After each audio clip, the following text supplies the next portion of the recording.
Welcome, everybody.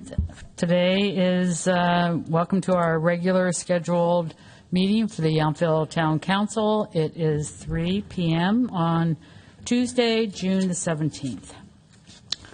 And could we, I'd like to call the meeting to order, and can we get a roll call vote, please? Councilmember Reeves?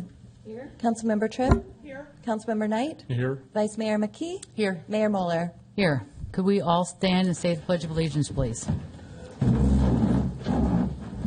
I pledge allegiance to the flag of the United States of America and to the republic for which it stands, one nation, under God, indivisible, with liberty and justice for all. Thank you. And I would like to ask for a motion to adopt today's agenda. Move to adopt. I'll second. We have a motion and second. You want us to use buttons for this, or? Voice vote is fine. Okay, all in favor, say aye. Aye. Any opposed, any abstain? We just passed today's agenda. Council member announcements. I do have one from the Veterans Home. They're going to have a big 4th of July celebration. Unfortunately, it's closed to the public, but they've asked me to let everybody know if anybody would like to volunteer to help with their celebration. Just give Hillary Gady a call, and we'll make a list and put those people in touch with the volunteer coordinator. So this 4th of July, I don't really know what time. I know it's going to be in front of Holderman Hospital. They've got lots of events planned. So any help that our community could provide for the veterans and assistants putting it together, they'd greatly appreciate it. So that's all I have. Any other council member announcements? Seeing none, I will move on to a fun part of the day, which is giving out proclamations and recognitions. And I would like to invite Marita Dornbecker to meet me at the podium.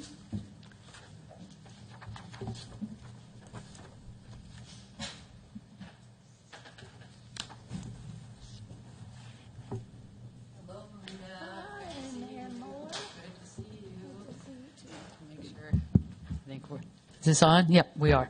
So we have a certificate of appreciation in recognition and a thank you for your dedicated service on the Yountville Arts Commission from 2023 to 2025. Your contributions have helped make Yountville a more vibrant and creative community, and your impact will be felt for years to come. This is given out on the 17th of June at the Yountville Town Hall. Congratulations.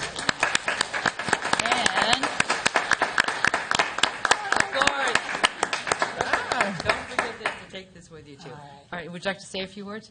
Would you mind? Nope, we'd love to hear it. Thank you.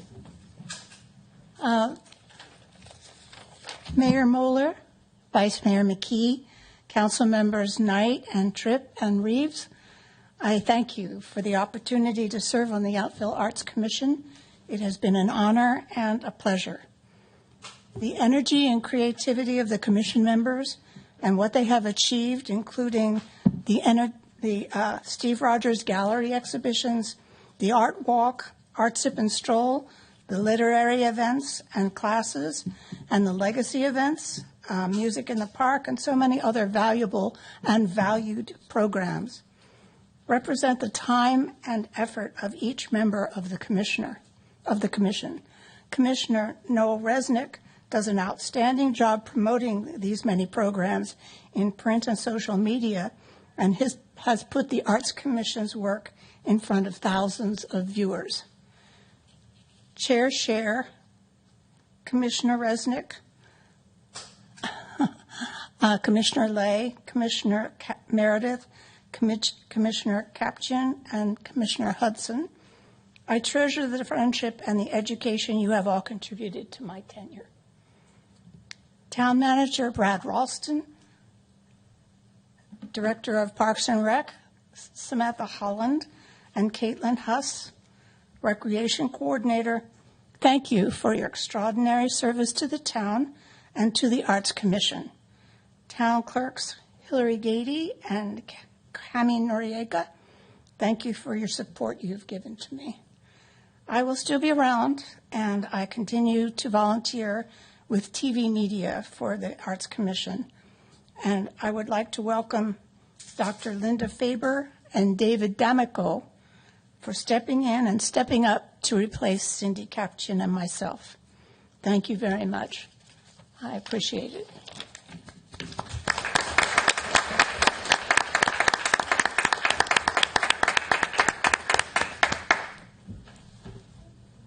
And now I'd like Cindy Capuchin to meet me at the podium.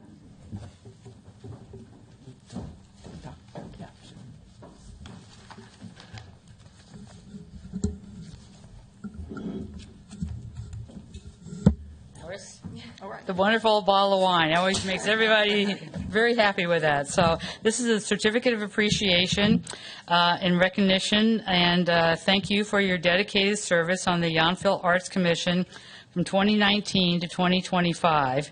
Over 6 years, your creativity, vision, and dedication helped shape a thriving art community and brought meaningful public art experiences to life in Yountville.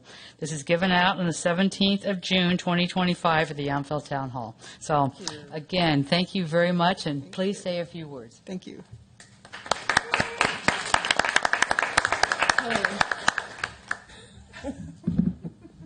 All for me. Where's yours?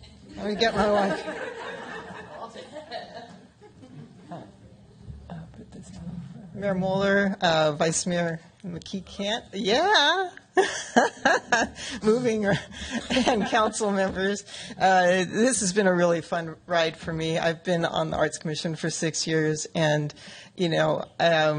have just felt a lot of positivity and the creativity that sometimes I express outside of the box has been met with open arms and smiles, and so I really appreciate that, especially from the chairs, starting with Kim Cook, Jim McDonald, and our current chair, Rhonda Scher, who she told me she had nothing to do with my knee injury, so I want to get that on the record. However, stalker is all I'm going to say. And Sam Holland is now has gone from being a respected person that I knew that worked for the town to being a friend and as well as a colleague. And I have utmost respect for all of you and your continued support of the Arts Commission. And we've seen it really blossom, I think, over the past, since its initiation and over the past 6 years. It's been an incredibly positive experience for me. And like Marita, I will continue to be involved since almost everybody knows where I live. So, there's that. So thank you all.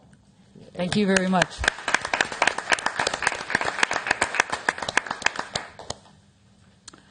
Next item is public comment. This is the part where anything that's not on our agenda, if you'd like to address the council, you can come up to the microphone and state your name.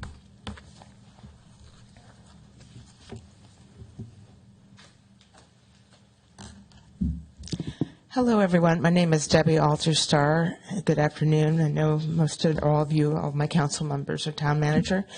I wanted to thank you first really quickly for your support of my our Ukraine group fundraising events here.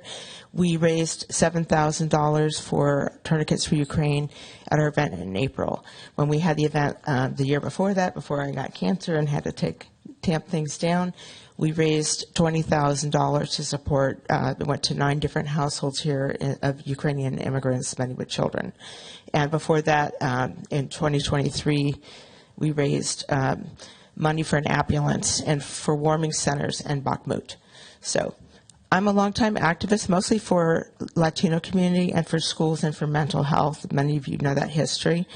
And because I got cancer, I decided I'm going to YOLO, you only live once, go for my dream, which all 20 years has been building community between Latinos, Spanish speakers and English speakers, because Latinos are over a third of our county population. They're I would say over half of our young people, the census in 2020 was during a time when people were afraid to self-identify. So they were like 49.2% of our children 18 and under in this county. So this project is to, because many of my friends don't feel safe leaving their home. We all probably don't realize that maybe we're 1 degree, maybe 2 at most, degrees of separation from someone who's undocumented here, who maybe is a business owner, someone we might have known for 20 years and just never asked that question or do document it. And so what I want to do, I'm part of the protest groups also that organize in Napa. I do the Spanish, make sure it's getting out in Spanish, and I get bilingual presenters and various other things. So we did have an aspect of our event this past Saturday that went viral, and what I want to do is a bigger viral event. Compete for a world record, try to beat the world record of the world's largest heart. The record to beat, 2010, was in Mexico, 11,166 people in a heart formation. They achieved that because they organized a concert and they made it fun. Davis tried to beat this in 2014 to draw attention to an issue, healthy hearts. My goal would be to take this to draw attention to the fact that we can't function as a community without our immigrants. They're essential to our businesses, but more importantly, they are our community, a huge part of our community. And I want to create this world record to be on the international news with a really carefully crafted message that is very much like how Martin Luther King would speak about the beloved community, I choose love. So, he was always fighting for racial justice, but he was not political about it in the usual way. And I think we need to do this at this time because so many people here are essential and not feeling safe to work, to take their kids to school, to go to church, to go to the market. And they are our beloved community.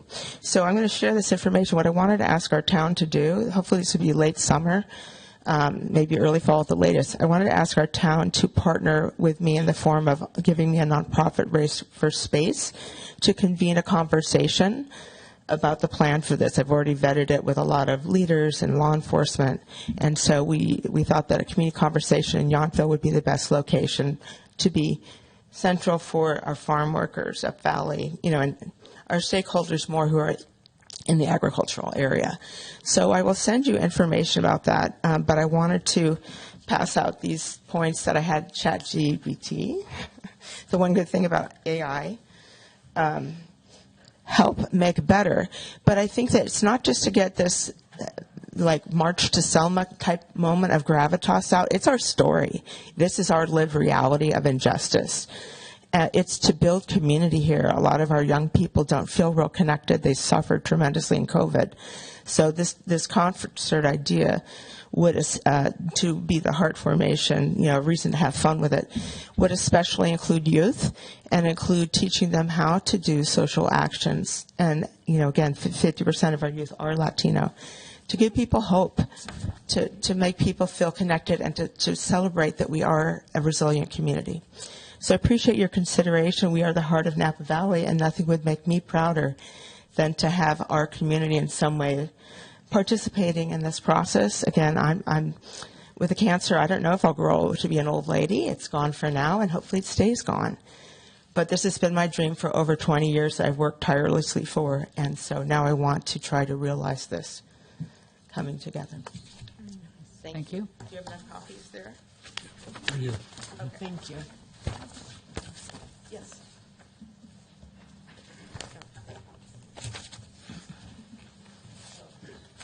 And if I have 10 seconds left, I want to say I tripped and fell, not in town, but I'm going to send a note to you guys because our mailbox is a scary mess. It's like you guys just shaved parts of the sidewalk, and we have a 91-year-old neighbor. I promised her I would address this with you guys. It's like we wouldn't do that to a sidewalk, and so the way you have to approach our mailbox on Larkspur Street is a real major trip hazard. So I'll send that to you later. Thanks. Anybody else like to come up and address the council? Seeing none, I will bring it back to move on to our consent calendar. We have 9 items on today's consent calendar. First, before Thank you, everybody, for coming. Hi. I'd like to ask if we have any public comment on our consent calendar for today. Seeing none, I'll bring it back to council for a decision. Be nice to get a motion and a second. Mayor, I move approval of consent calendar items A through I. I second. Motion and a second. All in favor, say aye. Aye. Aye. Any opposed, any abstain? Okay, we have passed that. Item number 9, guest presentations, we have none. So it is now time for the first of 3 public hearings for today. This is to consider adoption of a resolution of a project that I will just call the Humboldt Mixed-Use Project, together with finding the project exempt from CEQA. So with that, before we get started, what I want to do is just walk through the process for the council and the rest of the audience and the applicant that I'd like to follow today for this public hearing. So I've just announced the item on the agenda, and next I'll ask the council if they have any disclosures or conflicts of interest. After that, I will open the public hearing, and then I'll ask our planning director or the staff to give us their report. Then I'll ask the applicant or the representative for their report, and this can include team members as well. I'll have a total time allotted of 15 minutes, and so I'll have asked the clerk to monitor the time for us. After that, I will ask the council if they have any questions either for the staff or the applicant. And I'll remind everybody of each one of these steps as we get to it, so you don't have to remember them all right now because I wrote them down. Then we'll go to public comment, and each person who would like to address the council can come up and state their name, and you'll have 5 minutes to address us. Then I will allot some time for a rebuttal, and this will be for the applicant and the team, a total again of 15 minutes. And it's an opportunity for the applicant to respond to any of the points that have been raised during the hearing and provide any clarifying information made by the opponents if they would like. And then I'll ask staff if they would like our staff in the town to respond to any public comments or the applicant rebuttal if they would like. Then I will ask the council if they have any further questions of either the applicant or the staff. Then I'll close the public hearing, and we'll bring it back to council for final deliberation and action. So with that, does the council have any disclosures or conflicts of interest that they would like to announce for this item? I do not. No, seeing none. I will now go ahead and open the public hearing and ask our planning staff if they would like to give us a report. Well, I'll lead off. Thank you, Mayor. Thank you for outlining the process. Brad Wilson, the town manager. Aaron Heacock, our planning director, is actually on vacation this week. So we have Carrie Svanstrom here live in the flesh. She was on the Zoom call or on the screen at the ZDRB hearing, and she is our contract planner, and she'll be leading the discussion from the staff today. Thank you, Brad. To introduce this project, it does have a number of entitlements. I'll be going through those as part of my report and introduction. But the site, I'm sure you're all familiar with, is 2 vacant lots at the corner of Humboldt and Jefferson Street, with a corner touching Washington Street in downtown. The property is zoned residential scale commercial, and there is a mixed use, commercial being retail, and 5 residential units proposed for the site. The entitlements under consideration today include the master development plan, which is required for any new development in town, a tentative parcel map to create 3 condo units, and I'll go into some detail on that later, inclusionary housing, 4 density bonus waivers, major design review, 2 use permits, one for a mixed-use building and one for owner occupancy of one of the dwelling units, a master sign plan, a tree removal permit, and the California Environmental Quality Act review, which is an exemption as an infill property. A little bit of background on the site. The site was identified in the 2016 general plan as a change area. It was formerly zoned Old Town Historic, so it was 2, as you can see, it's currently 2 parcels, 2 single-family parcels. In the 2016 general plan, it noted that it should be changed to residential scale commercial to allow for a transition from Washington Street and to support Washington Street in the downtown, but also transition to residential uses. It did include some specific requirements which were brought over into the rezoning and the zoning code as site-specific requirements when it was rezoned in 2020. These include a minimum lot size of 10,000, and that was so that it would be not 2 smaller lots, but 1 larger lot as a development to have a better site strategy, to provide a minimum of 2 second-story rental residential units, one of which could be owner-occupied with the use permit.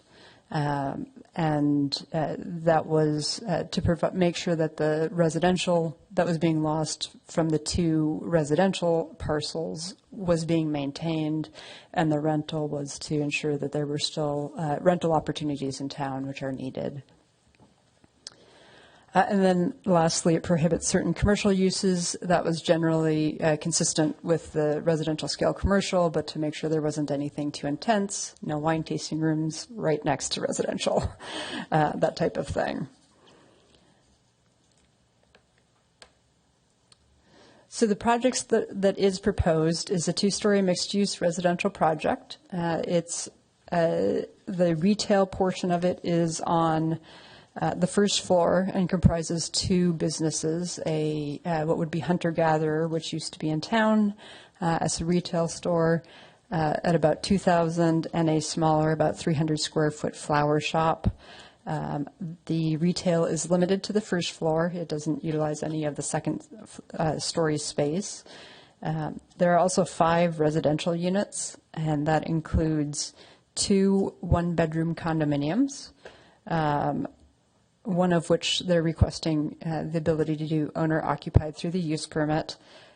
2 studio units that would be market rate, and that's the studio unit on the second floor and the 2-story unit on the east side of the site, and I'll point that out later.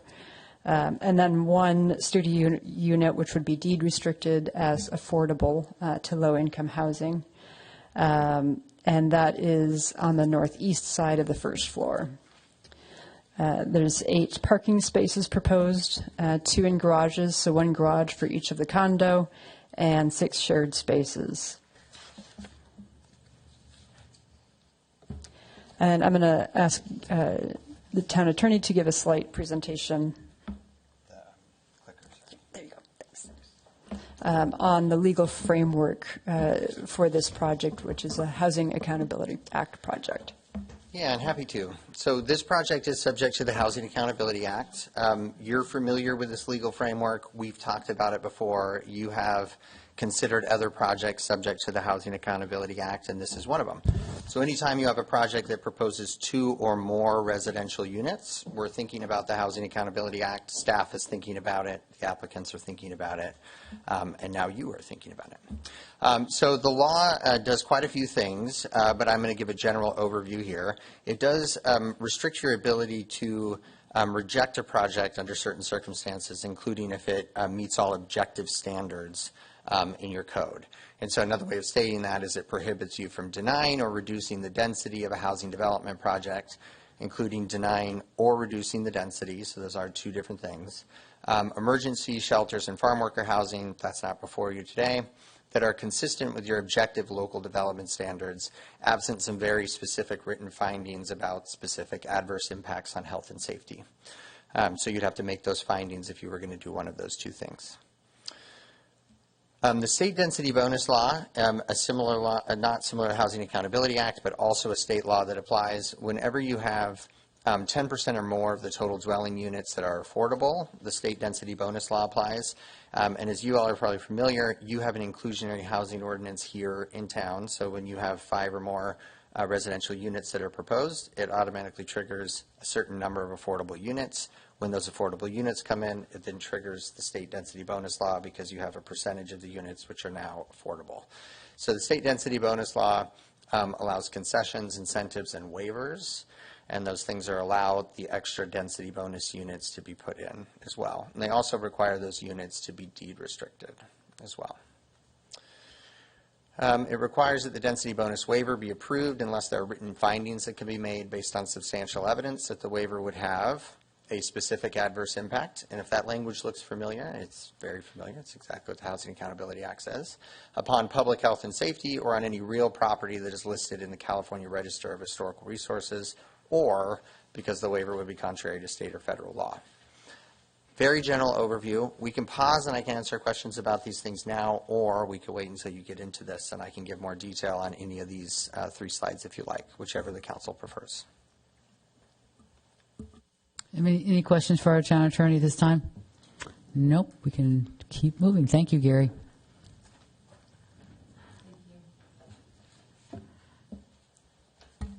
Okay, so now I'm going to go through each of the entitlements in turn, some of them a little bit more detailed than others.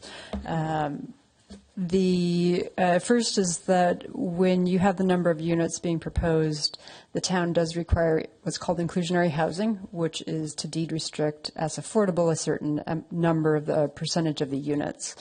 Projects 5 or more must provide at least 15%, and so they are proposing, and I have it circled up on the screen, an ADA adaptable studio unit located on the first floor of the project as the inclusionary unit.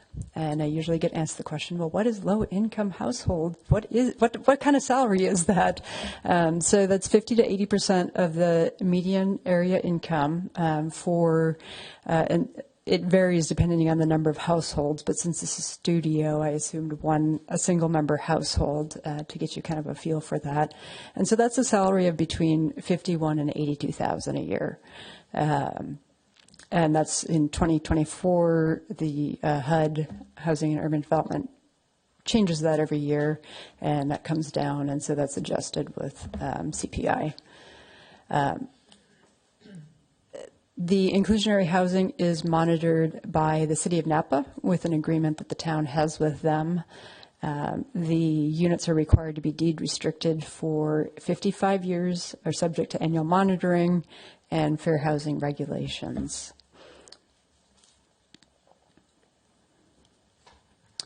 And in addition to the inclusionary housing or the Housing Accountability Act, when you provide a certain amount of housing at an affordable rate, you are eligible as a project for density bonus waivers. And so that, as Mr. Bell had noted earlier, the project has one of the 5 dwelling units, so 20% of the project is affordable housing.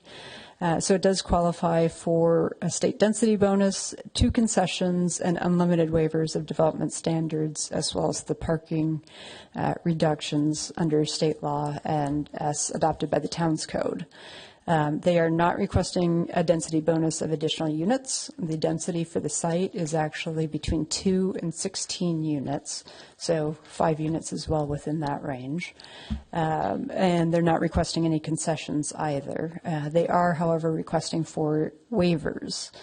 The waivers are to the front setback, the FAR, parking, and the top story percentage limit. And I'll go through those so you can understand what exactly the ask is. For the front setback, the frontage is Jefferson Street. It has a 15-foot setback, and they are requesting a 10-foot setback instead. The just to note, the frontage does actually have a 17 feet between the curb and the structure. And so that is obviously greater than the 15 feet. Part of that is they do have the sidewalk adjacent to the building, and that is because there are some PG&E vaults further out by the curb, and PG&E is not allowing them to have a sidewalk in the area where those vaults are.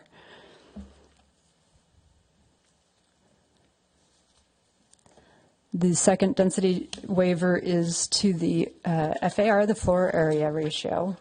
So for a mixed-use project, the town allows a floor area of 0.25 for the retail and an additional 0.15 for the residential. The applicant is requesting a floor area ratio of 0.61 instead of what would otherwise total 0.4. And the retail FAR is 0.24, so the retail area meets the town's requirement for that. All of the FAR bonus that is requested, or the waiver for the additional FAR, is related to the residential, so there's definitely a nexus there in terms of providing the units. So the additional request is for equals about 2,400 square feet, again, all of which is residential square footage. The third waiver is for parking, and they are requesting 8 parking spaces where 13 are required, 5 for residential spaces and 8 for the retail uses. The way they're proposing it is to have 2 spaces in garages, 1-car garages, and those would be, they're marked as numbers 7 and 8 here. And each of those garages would be a 1-car garage for the 1-bedroom unit, and those would not be shared. The remaining units, parking spaces, 6, 5 on the uncovered lot and 1 covered, which would be the ADA accessible space, are proposed to be shared between the retail and the residential uses. And in this case, the town's general plan, in talking about this, encouraged shared parking for the site if the uses were complementary. Usually retail and residential, or office and residential, are considered complementary. When residents leave for the day to go to work, and that's when the retail is open, and vice versa. And the final density bonus waiver is for the top story floor area limit. They are proposing 43%, where 40% is the top level. And actually, I know they have adjusted the top floor of the 2-story unit since the ZDRB meeting. I do apologize. I have not recalculated that. That 43% would have come down a little bit. So I'm not sure if that waiver is still necessary or not, but this is what they requested in their entitlements. And so this permits what in effect is 234 additional square feet on the second floor than would otherwise be allowed.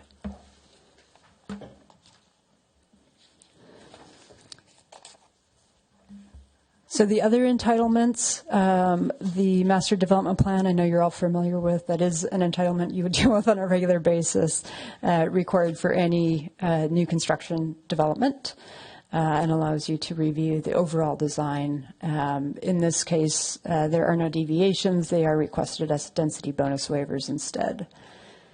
The 2 use permits, the residential scale commercial requires mixed use in that zone to have a use permit, so that you can review for appropriate conditions to make sure that it all works out as anticipated. And then the use permit for owner occupancy of one of the dwelling units, and that's part of the site-specific criteria that were in the general plan and in the zoning, as I mentioned before. The project also qualifies for a CEQA exemption as an infill exemption, which in general, if you're consistent with the general plan, within the city limits, within the site limit size, and don't have any significant effects on traffic, noise, air, water quality, or endangered species, and can be served by public utilities, you are eligible for, your project is eligible for that exception or exemption. In this case, we did request a habitat study for the project, and no species were found.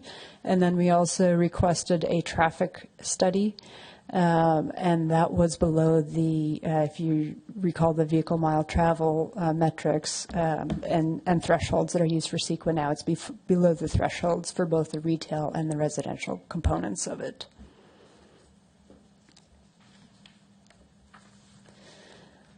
So there is a tentative parcel map proposed, and what will happen with this, the site will, the two parcels will be merged. They're required to be merged as part of, well, obviously there are encroachments over the property line if you don't, but it would be merged as part of the zoning requirements. And then they would like to subdivide into 3 condo units, which would be sort of in the yellow, the vast majority of the site, and the rental residential units and the retail spaces, as well as the parking, sidewalks, et cetera. Everything basically on the first floor, the 2 parking spaces for the condo residential units, plus the rental units on the second floor would all be part of 1 condo. And so that's the retail, whoever owns it would be in control of both the retail and three of the rental units. And then the other 2 condos would be the 1-bedroom condo unit and its associated parking space.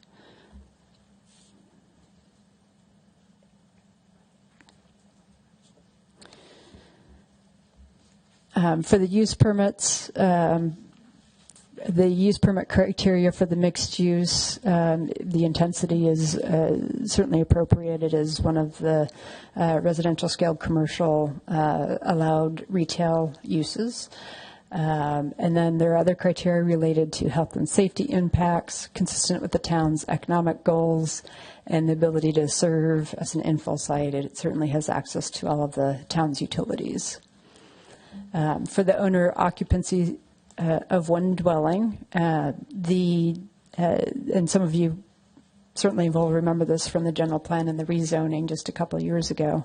Concerns included the use of residential space for retail uses, and I guess at the time the general plan was being created, there were some mixed-use buildings where the residential unit was being used either for the retail office or storage for the commercial use, and the town wanted to make sure that that wasn't happening, that they were available for rental to residences.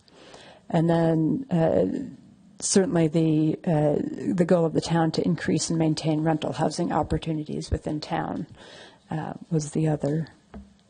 And there may have been others, but those are the 2 that I was able to glean from reviewing the workshops back in the general plan development days.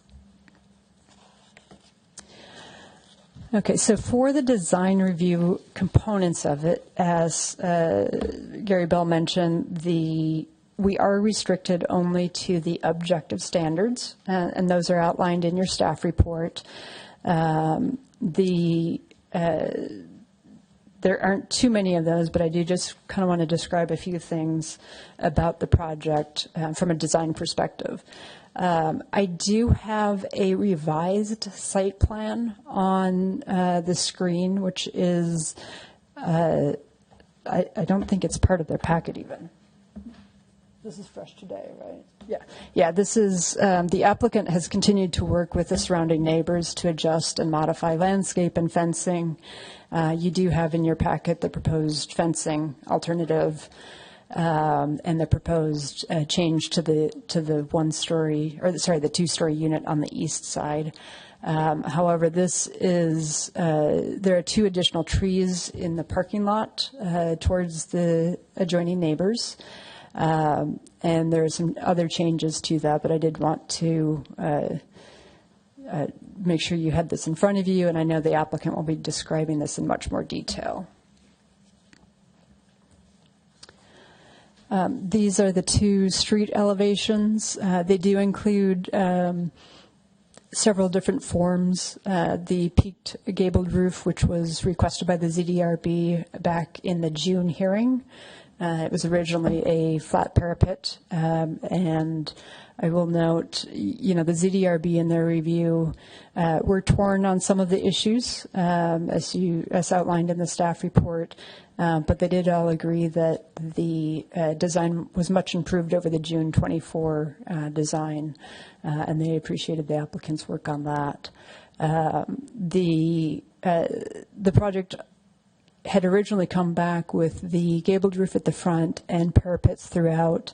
The ZDRB had requested breaks in the facade, and so they came back at their January review with the basically along Jefferson Street. You have a slightly less than a 30-foot two-story elevation, and then there's a break where it goes in where that magnolia tree is, and it steps down to about 18 feet or so, I believe. And then there's another about 30-foot section of two-story, and then the lower break, and then the corner with the gabled roof. So that was also a modification between those hearings in response to ZDRB. And then finally, at the last hearing for the ZDRB, they had added the hip roofs on top of to the two-story structures components. Sorry, please. What was the last thing you said that they added? The roofs on the two-story sections had been a flat parapet, and they added the hip roofs. Right. Yeah. Okay. And then, of course, so they did that to both those two-story sections as well as the unit on the east side. That now has been modified to step back 3 feet from the east property line as well. In terms of the materials and colors, it is proposed as a stucco building with wood windows, and the entryway is actually, to the retail space, is actually a kind of historic vintage. It's in the master development book section, entryway that already exists apparently, and they have their name on it to bring it to the site. Both the first and second story would have awnings. The first floor would be fabric awnings, and the second would be metal awnings. We have some examples of those on the slide. General color is a white, sort of off-white, and a black, and I will let the applicant talk more about the design if they would like. Those details are in your packet. So that's a summary of the requirements, and so the recommendation is to conduct a public hearing, as you're doing, and conduct discussion of the project, and to adopt Resolution 25-4369, which would approve the project and find it exempt from CEQA. And that concludes my presentation, but I'm more than happy to answer any questions you may have. All right. Thank you very much. Why don't I go ahead and let the applicant give their presentation, and then we'll have all the staff information, and we can come back for questions. So, and thanks very much for coming to town, Carrie.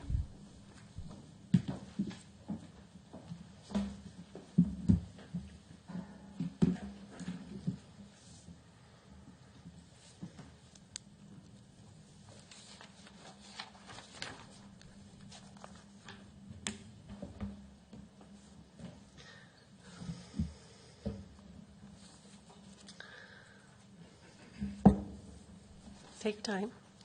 Well, I'll go ahead and get started. Good afternoon, Mayor Moeller, Vice Mayor McKee, members of the commission. I'm really proud to be here today. My name is Kirsty Shelton, and I'm not only proud to represent this exciting project, but also to represent the applicant, the Hallen family. With me here today, we do have the developer, Kent Hallen. Colby Hallen is the CEO and founder of the Hunter-Gatherer Project, or retail store. And then we also have Adam Lenher, he's the Borges Architecture, the architect for the project, and then Jeff Dodd with Coblin's law firm. He's legal counsel for the project. All right, perfect timing. I'm going to see if I can figure this out. There we go. Excuse me. All right. Most specifically, I did want to kind of acknowledge that this project, even though there's a small member of the team here tonight, it's really the collaboration of multiple professionals and also 3 years of working with town staff, multiple meetings before the ZDRB, and also working with the direct community.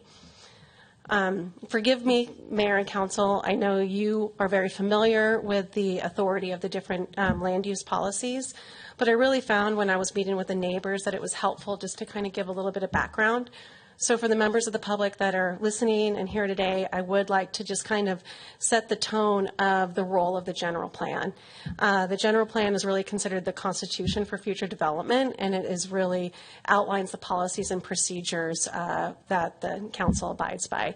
So we call it the pivot of the pinnacle of the triangle. And I think Planner Svanstrom did a fabulous job of explaining what happened. So Envision Yachtville, about 10 years ago, it was started, multiple public conversations, public meetings, and they really talked about what they wanted, how they wanted to include Washington Street to be the primary core, and how to include this live-work mixed-use philosophy. That excerpt is directly out of the general plan. So this is cut and pasted from the general plan. And in summary, the requirements, for the public, the general plan has 7 mandatory elements, and these parcels are included in both the land use element and the housing element. The land use element has site-specific requirements. This is actually a unique scenario. The site-specific requirements are the design needed to be oriented to the corner. We all know this is kind of a three-way intersection, and so that corner entrance was a requirement. And to replace the 2 housing units from rezoning from residential to commercial, a minimum of 2 second-story residential units, and that it would be accessed from Humboldt. So the siting of the project, the act of it being 2-story, and the act of it including retail and residential are really land use requirements from the general plan. Kind of went over that. I think the street-oriented retail, the retail that you're going to see before you tonight is not only for visitors but also for residences, which is a really unique blend. I love the addition of the flower shop. Visitors aren't going to be getting flowers, but just a real nice marry for that retail. The parking is hidden, and most importantly, the screening for parking with buildings, walls, and our landscape elements. And that it encouraged new residential developments to serve multiple income needs, and then also to encourage this mixed-use development on the Washington Street corridor. And how they responded to that is there's a beautiful corner entrance with a gable roof. They're ornate wood custom historic doors that they're going to paint black. And then this is how they responded to the retail on the first floor and then the commercial on the second floor, providing the flower shop and the front entrance as street front retail. And so now I'd just like to briefly talk about the housing element. This is a different element in the general plan. Typically, general plans for a city is updated about every 20 to 30 years, whereas the housing element is required to be updated every 8 years. So just recently, in June of 2024, Yachtville adopted their next housing element. These sites, 4 and 5, were particularly noted in the housing element as land available inventory sites to meet the town's RENA. And excerpted from the housing element is the density for each of these parcels are 8. So that means a minimum of 2 required as part of the rezone and a maximum of 16 units on this property.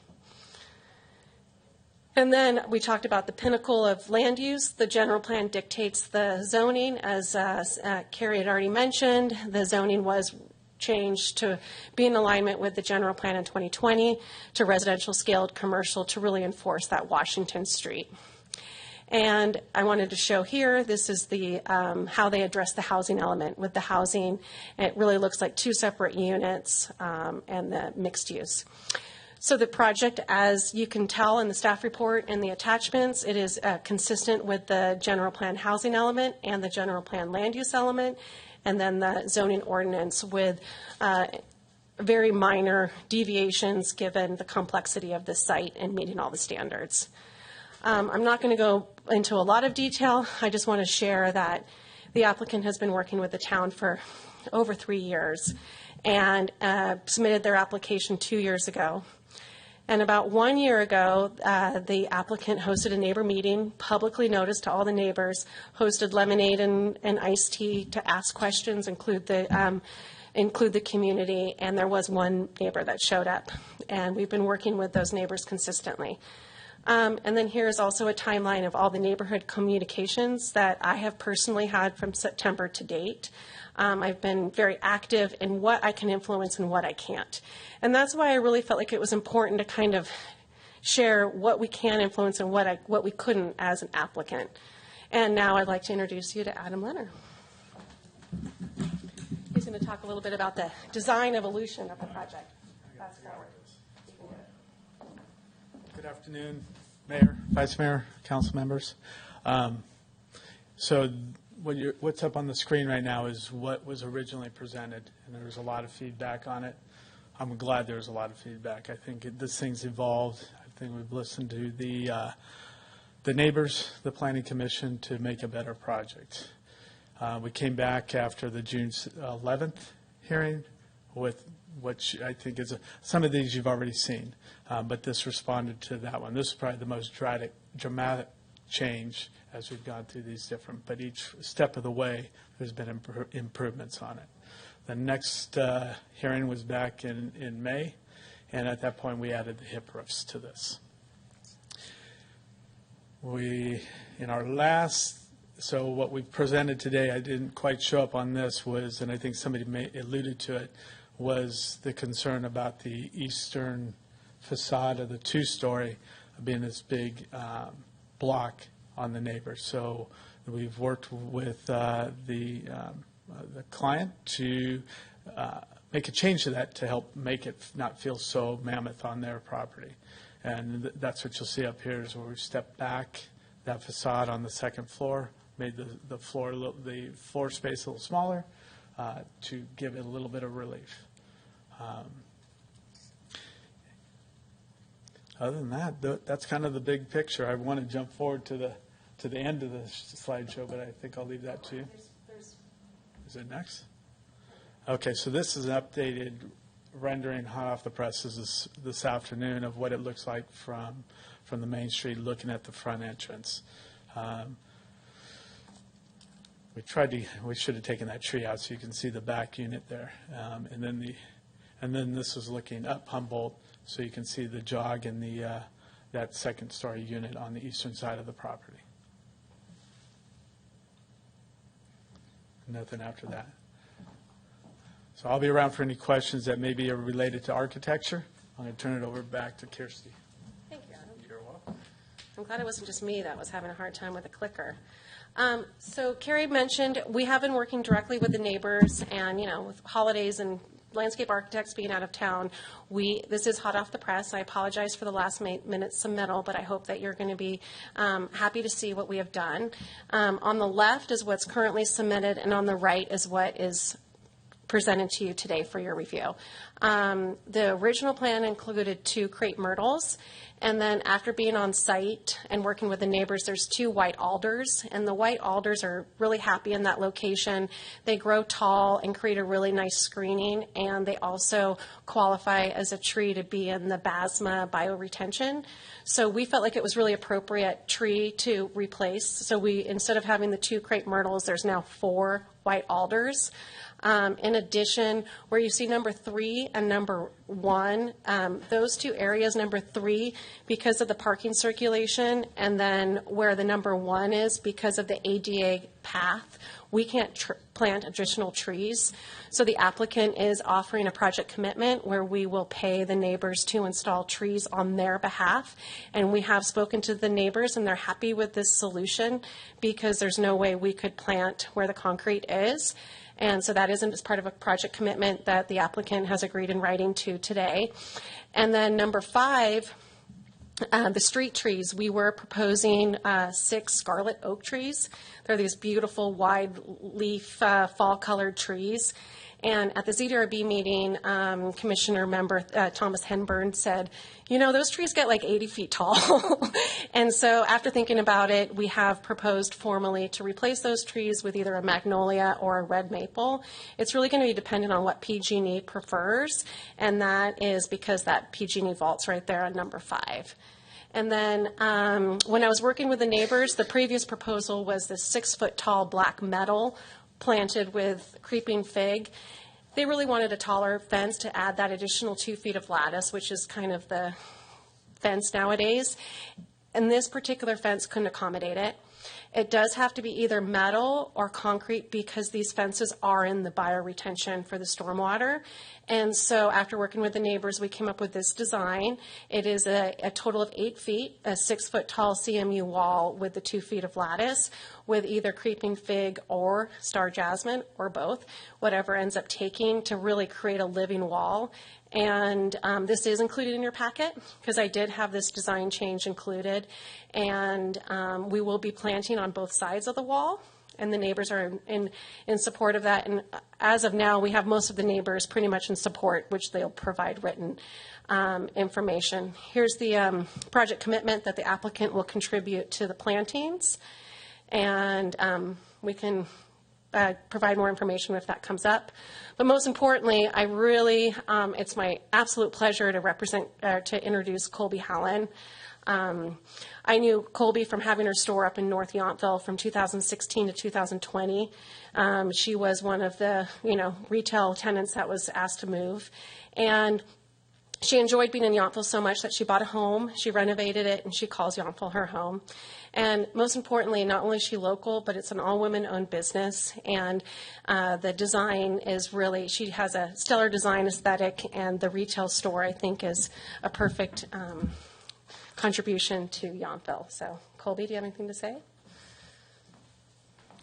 Just so you know, we've got about 2 minutes. Okay.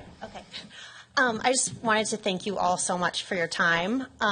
And I think Kirsty touched on so many things. Carrie, thank you for the detailed explanation of the project. I think the one thing that I just really wanted to emphasize is that my family and I really see this as an opportunity to provide something really special here in Yountville. We are very dedicated to, spending money on the details, on the materials, and really making this something that the town will be proud of, and replacing what we find to be a bit of an eyesore now with something really beautiful, and creating that vibrancy, connecting the northern and southern parts of Washington Street, and creating vibrancy that I think Yountville is missing right now. I did just want to clarify one thing, that one of the changes that we made was more to the ZDRB's comments regarding kind of the articulation and kind of breaking up the massing. So the intent is that the flower shop appears to be a separate entrance, but it's actually all part of hunter-gatherer. So it has the separate entrance, but it also is one big open space and will be connected on the inside. So it's not a separate use. We just wanted to give the illusion of that, so it kind of broke things up, because that was like one of the big comments from ZDRB. And we're just very excited to hopefully build something that everyone will love and will really be something for locals and visitors alike. So thank you again for your time. All right. Thank you very much. Perfect timing, you guys. So 15 minutes. So now what I'm going to do, as I mentioned, I'm going to allow the council to ask questions of either the town staff or the applicant. I'll just let, as everybody kind of chimes in asking for time to talk, you can let us know who you'd like to come to the podium. All right. Council Member Tripp, would you like to go first?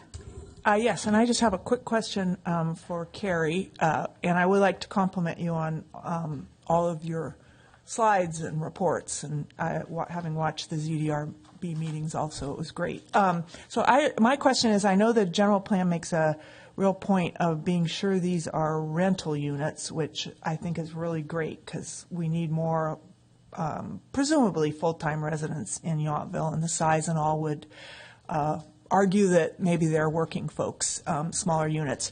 But my question is, given, and I think I don't know which of these actions, I think it's the tentative parcel map, but the action that makes these separate condominiums, which wouldn't necessarily be a requirement to build this building, does that then allow them to be sold potentially for someone to buy and maybe use as a vacation rent, a vacation home? So the 2 condo units, the 1-bedroom units, could be sold separately. The 3 units included with the retail cannot be sold separately. They're all part of the same.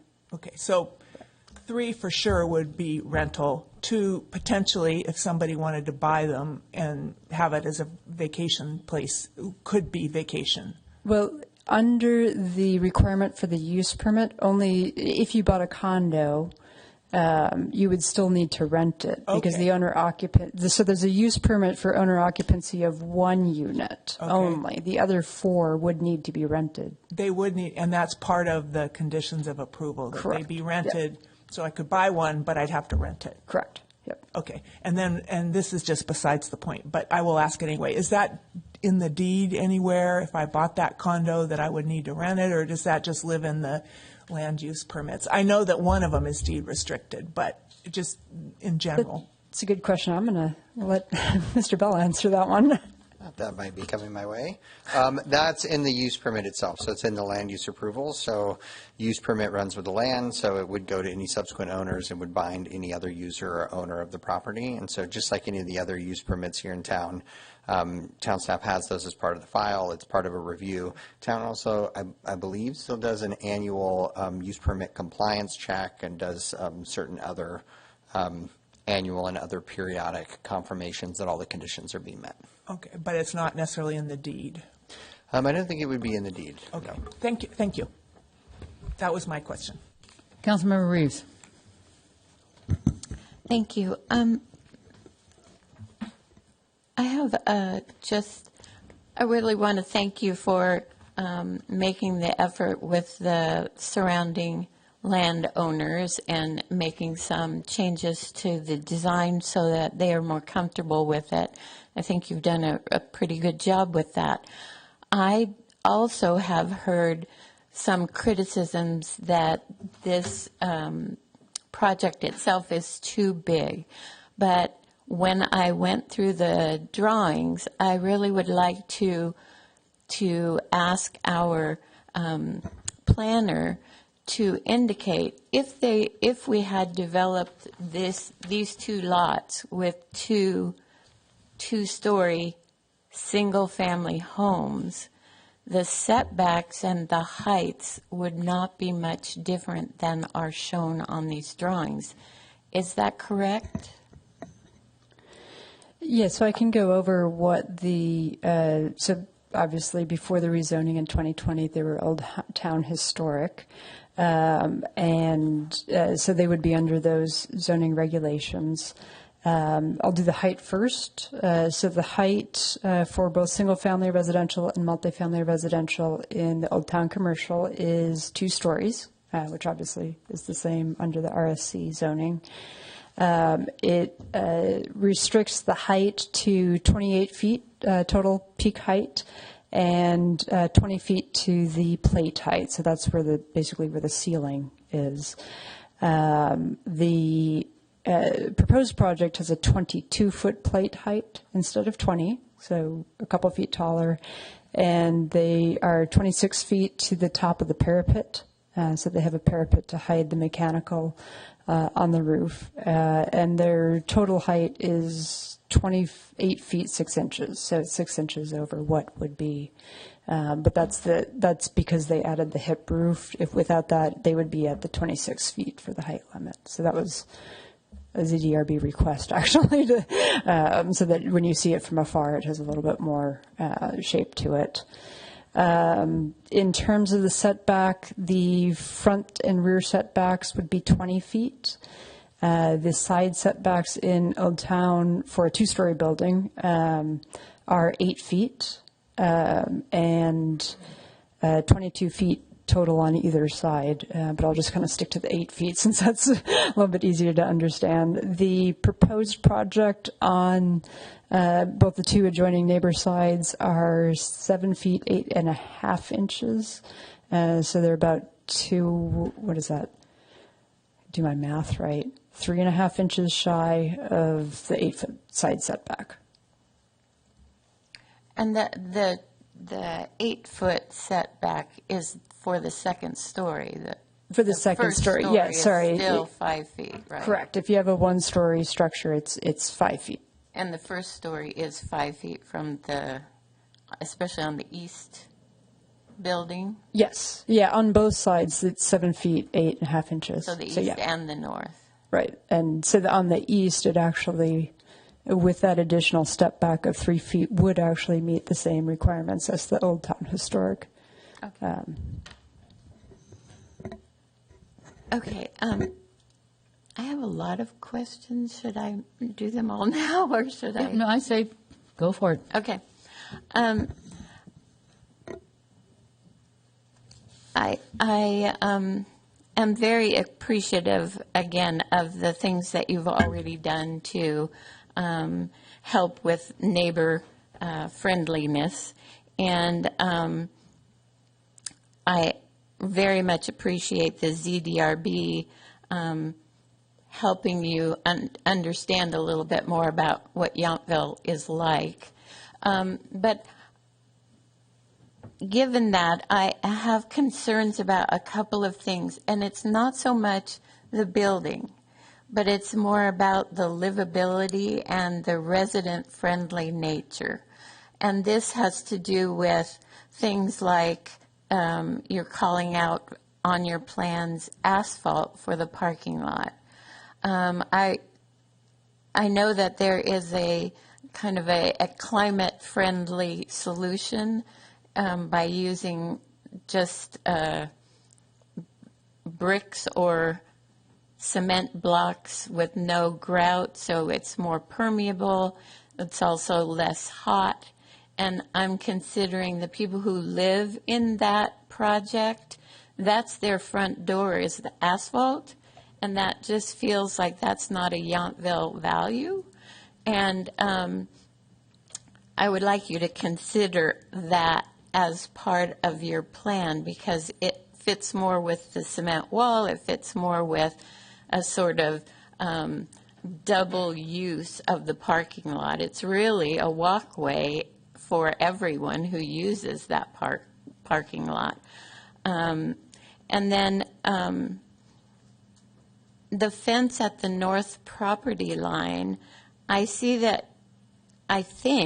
that one of the neighbors requested that it be blocking all the way to the street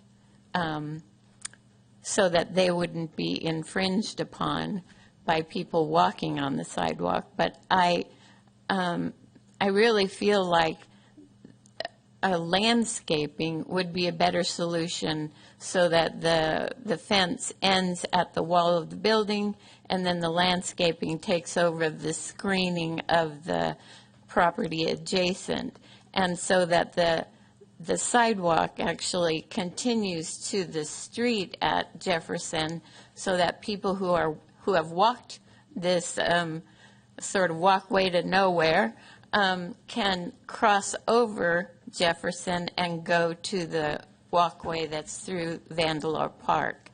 It would make it a much more user-friendly area. And then my other concern is the screening for the rooftop equipment, which is at the same location as the outdoor space of the people who are having those condo units and the studio apartment.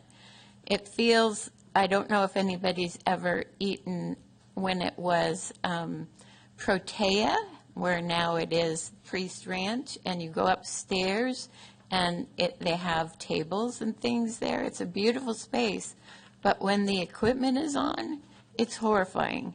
And if I was to live there, I would probably never go outside when the equipment's on. So is there a way to use quieter heat pump equipment or have some kind of soundproof as well as screening for that equipment so that the people who live there can actually live there?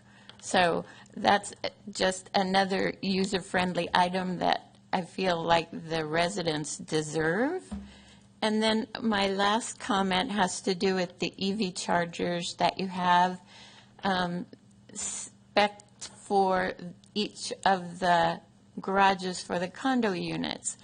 And I know that we are kind of giving and taking on the parking numbers, but it seems like because you are having less parking spaces, it doesn't preclude the fact that those parking spaces would have been enough to generate a public charging spot.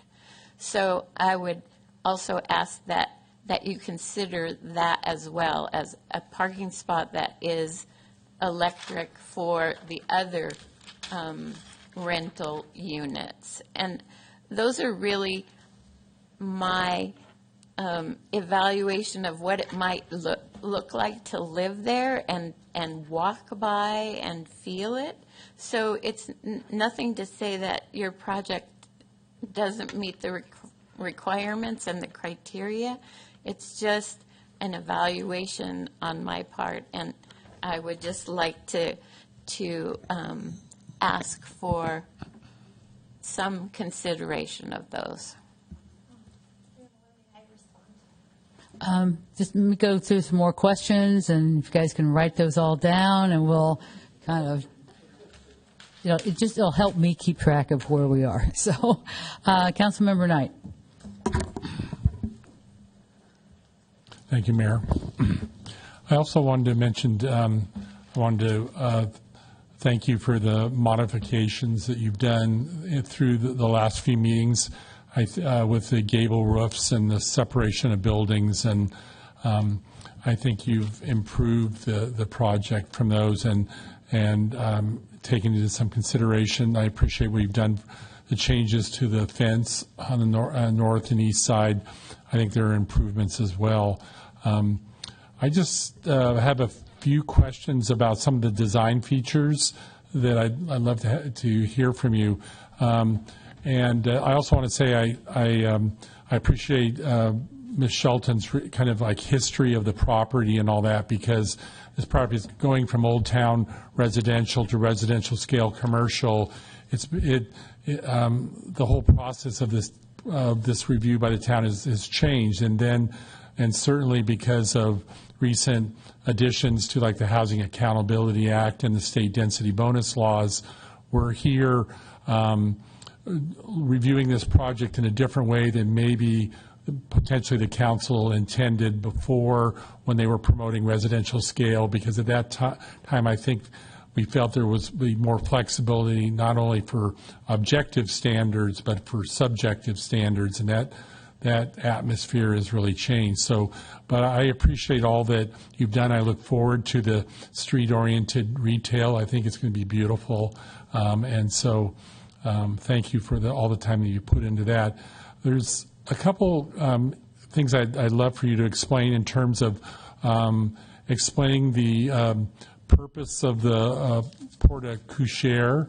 And I noticed looking at the two-story, that space is about above the driveway is about 600 square feet. You don't get to it through the third studio apartment. I'm just wondering what the purpose of that of the porte cochere is, and it adds a lot of massing on Humboldt there, and so I notice you've added some plantings and all, but I just wondered what other details when you think about that may reduce the in terms of either artwork or something that would reduce the massing of that structure on Humboldt. And I also want to say I love the interest. The Jefferson Street elevation is very interesting, and I think it'll draw people in from Washington. But when I look at the north elevation of the property, maybe I had read in the past that you had maybe larger windows and you went to smaller transoms, but it seems to me that all these interesting features you have on Jefferson are kind of lacking on that north elevation. And what concerns me is that I think walking up Jefferson, people will see that north elevation, and having just transom windows higher up, missing the opportunities for either flower boxes or even larger windows that break up that wall, I think would make that north elevation more interesting and more in the same feel or the look of the work you've done on the corner and the Jefferson elevation, and parts of that storefront on the Humboldt elevation are just well done. And I just would encourage you to maybe look at doing some other features on that north elevation that would add to that look.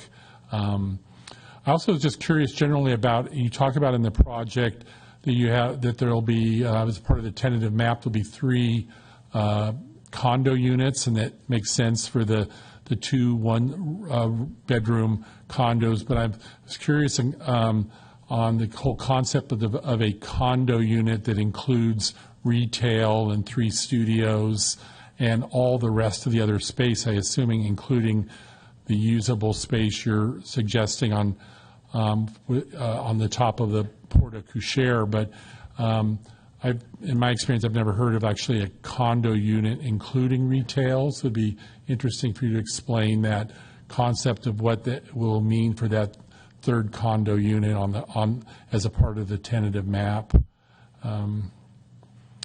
Let's see. I also am kind of curious about the purpose on Jefferson Street elevation of the sidewalk. I can understand for the ADA unit on the north side of that property, maybe having a sidewalk that will lead you to Jefferson, but just generally, if there's a need for a sidewalk on that north elevation or not, or whether it could just be landscaping, and what the purpose of that is. I'd appreciate an explanation of that. Let's see.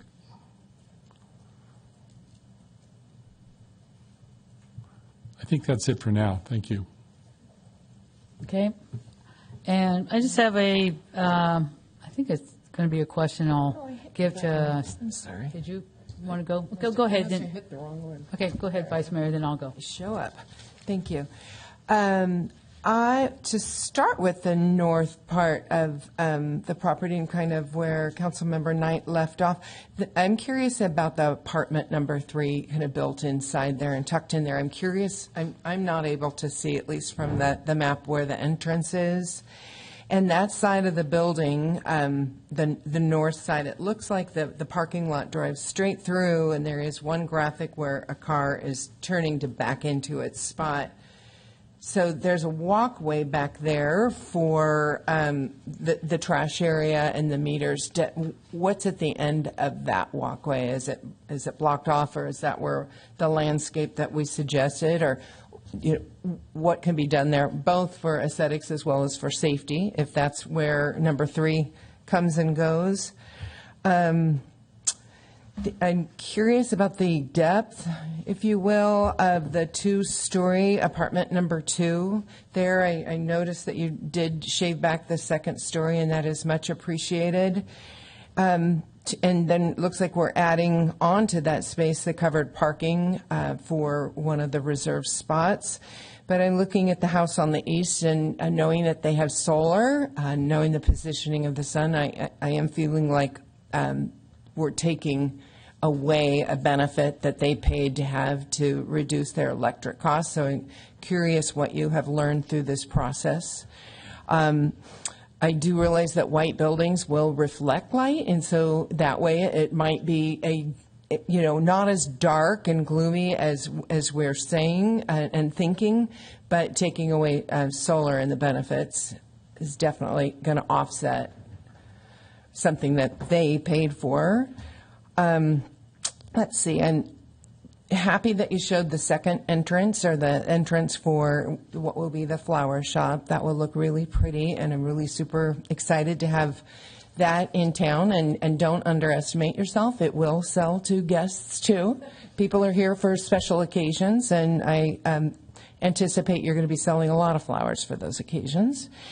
I am curious, with the linkage of the two shops, we want you to be phenomenally successful, but what happens if there's the realization that either shop isn't as successful and isn't able to afford being here? So if what you've thought about that, if there's any risk, financial risk that you were not hoping for. Then back to the front of the building, I should say the east and the south of the building. Who has use of the 601-foot private outdoor area over the porte cochere? And then I love all the greenery around the building. It seems like somebody probably has a green thumb that you're related to, but who is going to care for that, to make sure that all around the building has a healthy appearance? And what are you doing to mitigate drippage onto the beautiful white building from the boxes and such? Because it seems like, I know when I water plants that are over my patio, I end up with stainage on my white porch. So I was just kind of curious about that. And that covers my questions for now. All right, so everyone's madly writing. Mine's a pretty easy question. I think a lot of the stuff going to be interested in hearing your answers, and that might bring up some additional questions in a later questions session. But I have a question about the address. So it's 2010, 2012 Humboldt. I know this was after the lot was merged, correct? So I guess I don't know which address is 2010 and which one's 2012, and is there something that the town could do that would give you one address instead of two? Would that be desirable? So anyway, with that, let's see. Why don't we start with our staff, and you can address whatever you think is directed towards you, and then we'll have the applicant come up. And thank you, Mayor. I'll actually start working backwards. So the addressing for the site, right now, it's two parcels. One is 2010, one is 2012. Oh, I thought we merged the parcels. My mistake. Not yet. If this is approved, They will need to be before they can do their project. Yeah. So in that, the planning department I recently learned, because of another new project, is the department responsible for addressing. So yes, we could certainly look at a single address for that. Yeah, I just want something that's whatever the applicant would make it more convenient for them, so that we could do. Okay, and then I'll go to Vice Mayor McKee. The questions that you had, the two-story apartment on the east side is 19 feet 7 1/4 inches in depth. And I will let the architect talk about any solar or light studies that they've done for that. And then I didn't mention this in my report, but the town's requirements when you have residential do not have any common space requirements, but they do have private open space that's dedicated to the units, which is required. And so most of those are pretty obvious because it's the courtyard garden associated with the condo, or the contained entry courtyard to one of the studio units in the ground floor. The 601 square foot residential private outdoor space above the porte cochere is actually dedicated for the studio rental unit that's on that floor.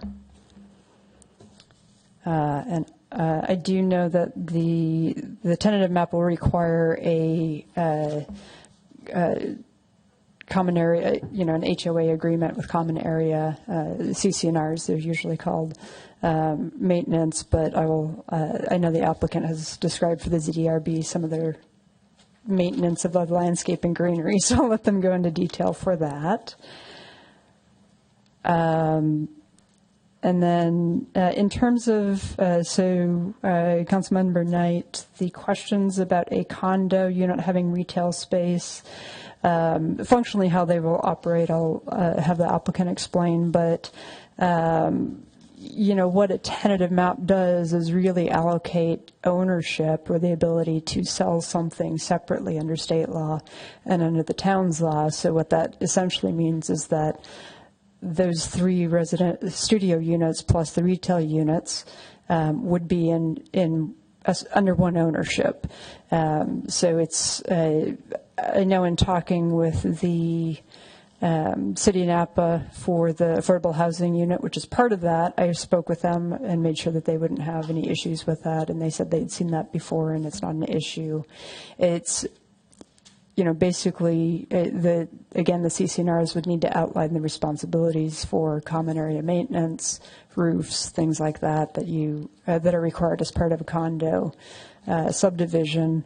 But it is, from a legal perspective, perfectly allowed. I don't know, Gary, if you want to add anything to that? Okay. Whenever I say the word legal, I always want to make sure you want to add something to it. Okay, and let me just make sure I'm getting my questions in the right order.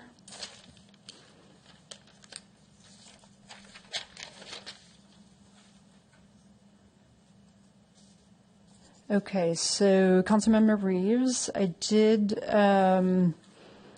ask our town attorney, although I don't know if he's had a time to look at it regarding the EV charger, which would have been triggered had they not had the reduced parking. But I also asked the applicant, and they said that they would be willing to provide that as part of the project. So Mr. Bell's off the hook for that one. Although it was an interesting theoretical question in my mind. And I think those were the extent of, unless I missed something that I felt were appropriate for staff. Councilmember Tripp, did you?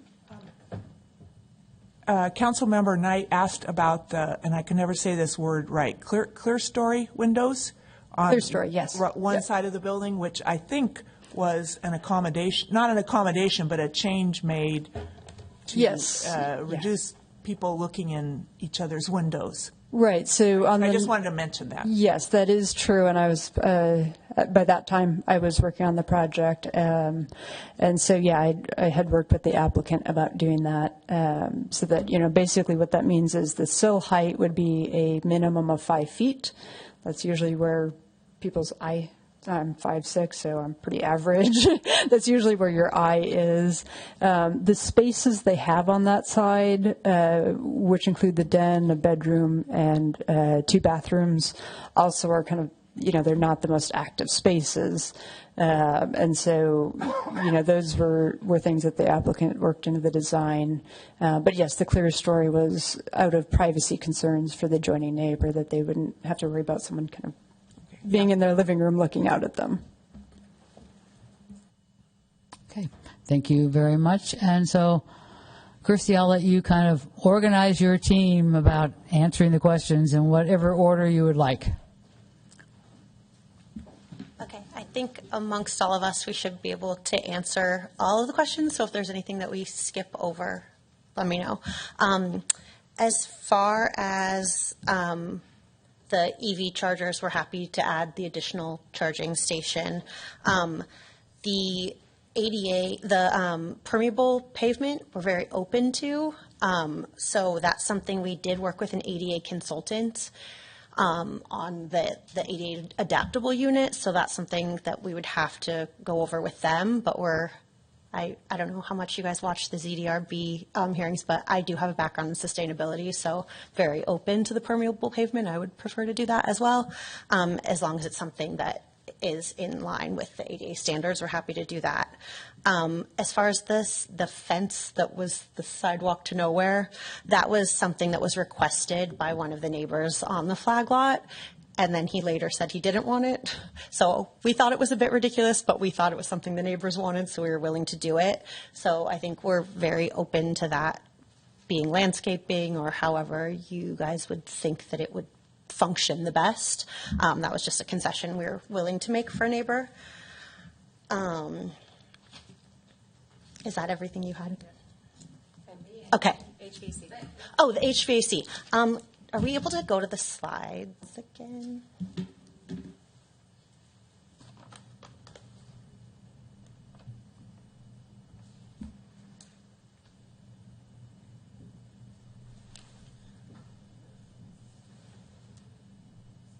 Okay. So I think this shows the outdoor open space fairly well. Specifically, if I understood your comment, Commissioner Can you Reeves. make sure you get in the mic? We've got lots of people out in TV land who Okay. will be talking to me later if they can't hear you now. Okay. Commissioner Reeves, I think your question was for the two-story apartment 2 and the HVAC and the covered outdoor space. We agree with you, and I was able to talk to the architect, and he assures it's going to be most likely like a mini split, so it has a really small condenser, and that it can be screened with landscaping. We do believe that it's the best location in working with the neighbors. I would prefer it in that covered outdoor space for the unit than the alternative, which would be in the setback or closer to that eastern neighbor. And since I have these up, I'm going to go ahead and just respond to Councilmember Knight's comments on the porte cochere. So if you can see here, the private residential outdoor area, as I'm sure you're all aware, residential requires directly accessible private outdoor space. And so this particular unit, it is located, I do want to also acknowledge that the applicant and the architect team has done a really mindful job of putting this private outdoor space so it's also private to neighbors. And so these internal courtyards, I think, was a really nice design, and the porte cochere is going to be heavily landscaped. It also has a little bit of solar, because it's residential, that are going to be ground-mounted mechanical. So even though it looks kind of big, it's actually going to be screening a lot of the mechanical areas. And then the next question was, while we're on the slide, I can put up a elevation, but after meeting with the neighbors, the designer actually went to tremendous efforts to redesign the floor plan to specifically place those floor area to be in a position to have those clear story windows. So you may have seen the first northern elevation coming from Jefferson. It did have 1 and 3 traditional single hung windows, architecturally more beautiful. In working with the neighbors, they really wanted those clear story windows. So they are about 5 feet tall to the sill height, really intended just to create natural light. And the screening, there's going to be landscape screening and that taller fence. And there's also a lot of trees along that elevation of Jefferson. So when you look at the 2D architectural elevations, you don't really see the depth of all the landscape. It's going to be really rare that people are just going to be looking at that stark elevation. So the north elevation was in direct response to working with the neighbors, and it was a concession. And I think the ZDRB did take that into consideration when they were looking at it. I do want to skip to this to answer. If I had a little pointer, I could probably figure that out. But to answer, I'm going to skip ahead real fast to Vice Mayor McKee's comments about the adaptable unit number 1. I can't see, but the one in the corner. Thank you, apartment 1. All of these first floor units are adaptable, meaning that somebody who is needing all universal access can rent this. And that pathway, to answer your question, Mr. Knight, the pathway for the path of travel, because they're not supposed to cross traffic, is actually that sidewalk. So if somebody were to rent that apartment, they are required to go all the way around. Or not required, but they have a zero in universal access pathway all the way around. I will note to the landscape plan, it's a really cute little archway. That little area is actually going to be quite cute, and it's only going to be for people accessing the residential. And again, the sidewalk had to be in that location. I did also want to point out where the fence is going to end. So where that sidewalk ends, the sidewalk is actually on private property. And where that sidewalk ends, it still will have that tall fence. But where you see the landscape frontage and the town right-of-way, which is, if it's 17 feet to the 7 feet, is going to be landscape. And I think that's kind of a perfect compromise, because I think that provides the landscape fluidity of the town right-of-way, but it also shows you're not going any further. So I think it's kind of a perfect win-win. Christy, can I jump in when you're done with that point? Because I Yes. wanted to, okay, I did want to note that the sidewalk at that place will be, as a condition of approval, extended to the Jefferson Street right-of-way. That's one of the conditions of approval.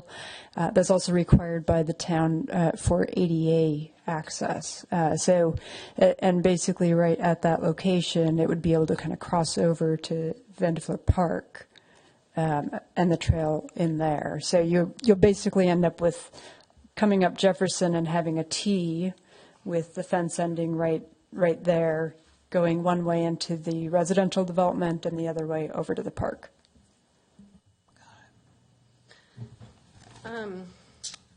Next on my list was just to kind of share kind of the current state of affairs in the development world. I'm sure Yountville probably is aware of this. There's little development, most people are pausing right now. Pretty much every development I'm working on right now has a condo component, and that really has to do with financing. When it comes to a construction financing, having that condo component gives the lender the ability to lend the money in an interest rate that can build the project.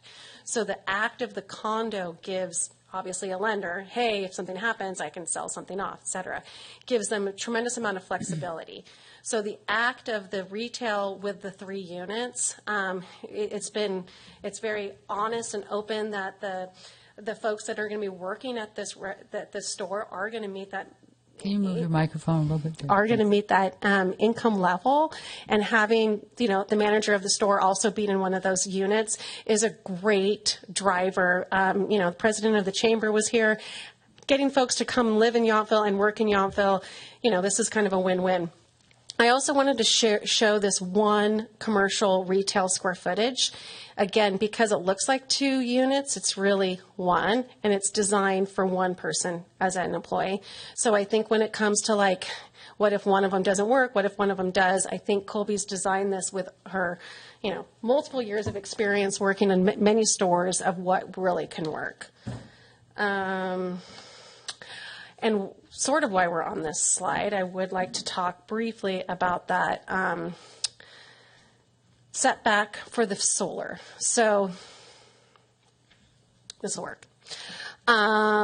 If you look at the 2-story apartment on the east, from the 2nd floor to the edge of the house is 13 feet.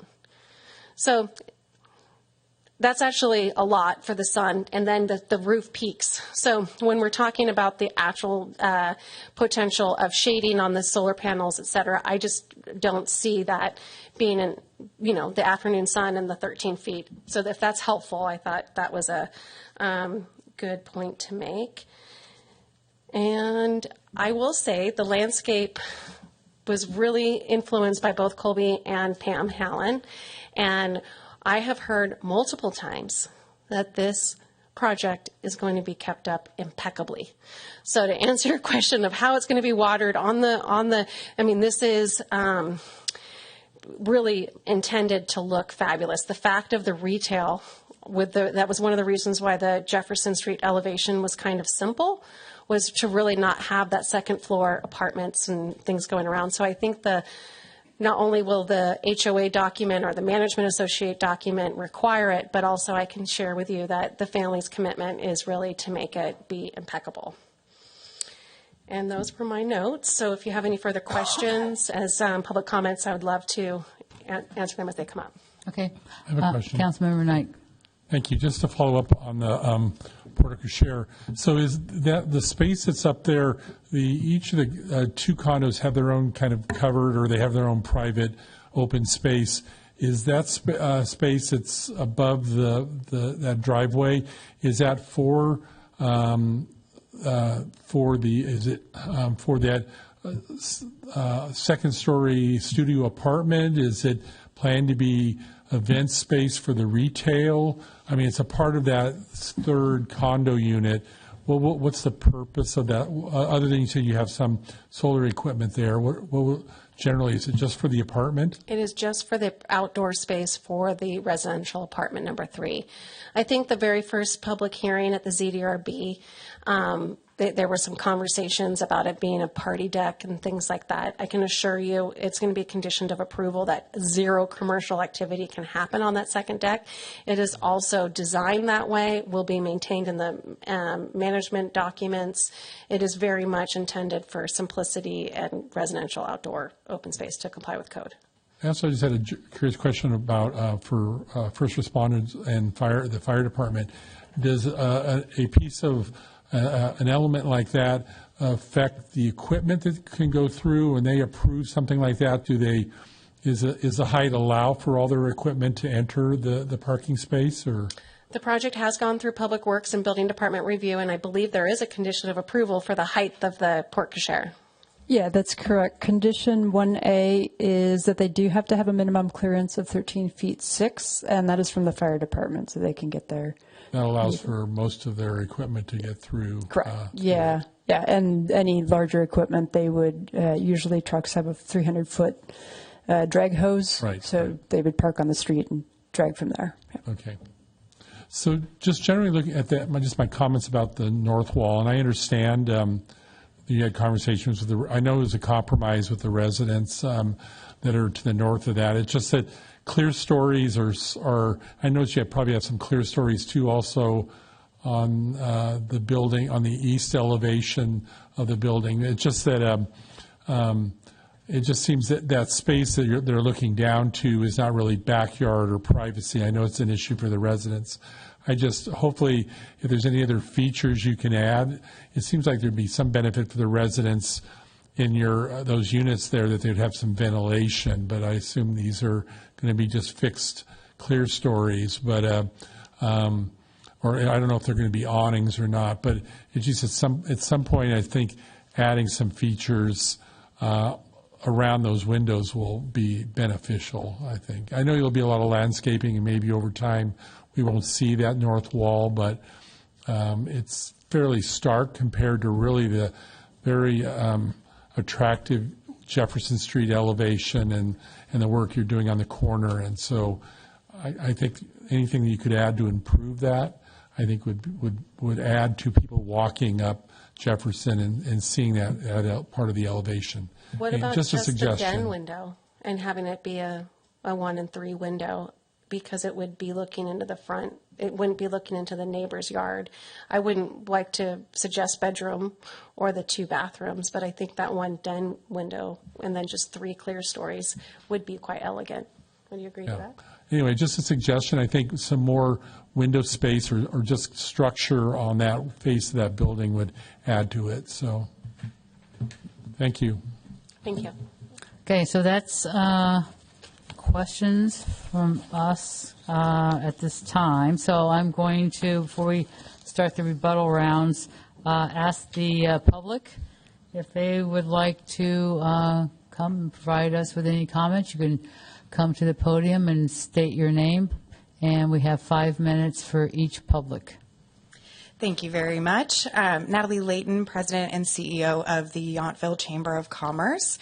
I have been in this role for 6 weeks, so I have not obviously been involved in the planning of this plan, or proposal, I should say, but I can speak to my experience here in town for the past 6 weeks, and I will say that not a day has gone by that I have not heard from residents or visitors or business members about the need or desire for shopping and retail. So as business leaders of the Napa Valley, we welcome business growth, of course, as long as it is in line with the vision and the goals of the town. So with that, thank you so much for your time. Thank you very much. Would anybody else like to come and address the council? Seeing none, I will Oh, somebody is coming up. Okay. Her voice.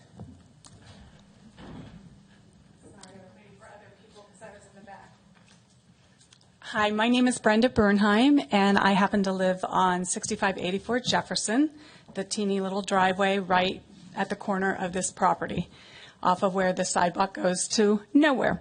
So first off, I just want to say thank you to Christy for doing the Zoom call that we did with a couple of the neighbors and myself, and last week she actually walked the property with me, and we're just trying to be good neighbors and work this all out.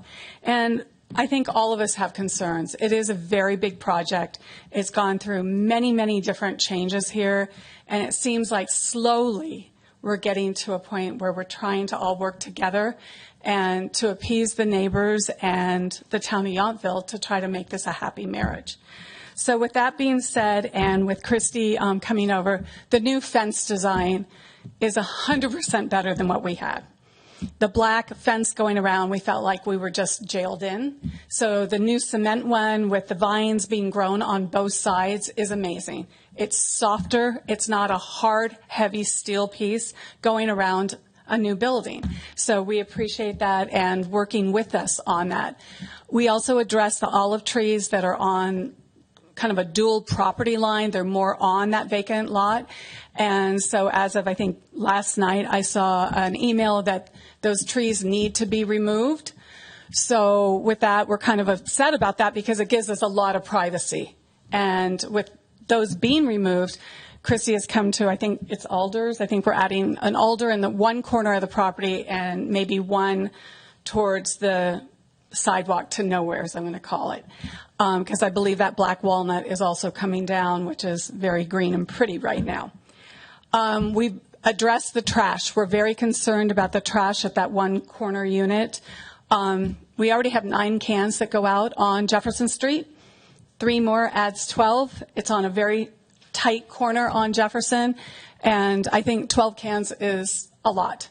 We're concerned about the noise of those trash cans and the noise from that unit being right there, backed up right onto the fence. So there is noise, and we're concerned about noise on those decks, whether there's going to be, barbecues and stuff out there, we don't know. But noise is a big concern for the 3 of us homeowners right there, because we are right there. With that being said, we did find out with one of the, actually 2 gardeners, that one of the smaller olive trees hopefully can be transplanted and saved, but it has to be done, I believe, when they're dormant in December, if not in January. So hopefully we can save one. We also asked, which I know Christy's been great about, a contact list. So is there going to be a property manager on site 24/7? Who do we call? There's noise, there's trash, there's garbage still left on the street. Who do we call? Who is the property manager living on site? So we've asked for a contact list so that we have that, and that all neighbors have that, basically who are concerned about this project. And I think that's very fair to ask for. One address that came up tonight and or at this meeting, and I have to say I agree with it, but we've been working so hard with landscaping and everything, is looking from Jefferson at the building where you see the 3 smaller windows. I think planter boxes would be beautiful there. It doesn't make it as hard because we're all trying to make it appeasing with landscaping and trying to make this look just like it's been there with greenery and trees and everything. I think landscaping, obviously, at the corner of that property line where the fence is and the sidewalk to nowhere, we really need to make that a great area. So when it ends there, we don't have people and whatever coming into our driveway. We're very concerned where the gravel is right there. There are 2 boxes. They are not the PG&E boxes. I think they're electrical boxes about people falling or coming off the sidewalk because they are right down in the gravel there. So that's a big safety concern. Along with one of our other safety concerns is that the town added, I'm going to say 3 or 4 years ago, 2 parking places at the very end of our driveway. So they're on Jefferson Street. Those 2 parking places are not to code. So if we had a fire truck come down, they can't even make the turn into our driveway. we can't even back out of the driveway because when two cars are parked there, it's almost impossible. And the two guys at Public Works have seen us back out of there. There's a van that comes out. One person has a van. The other person has a Cadillac Escalade. So when you back out of there, it is extremely tight when you have two cars there. And can you wrap up your overtime? Sorry. Yeah. Oh, okay. No, obviously there's a lot of issues here and just trying to work together. And Christy's done a great job, but there's a lot of concerns. And I think we're all heading in the right direction to hopefully make this happen. Okay. Thank you Thank you. very much.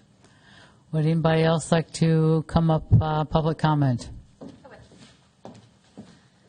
Hello, my name is Lindsay Tomic, and I am a resident of Yountville for about 2.5 years. My intent is currently renting with the hope to buy.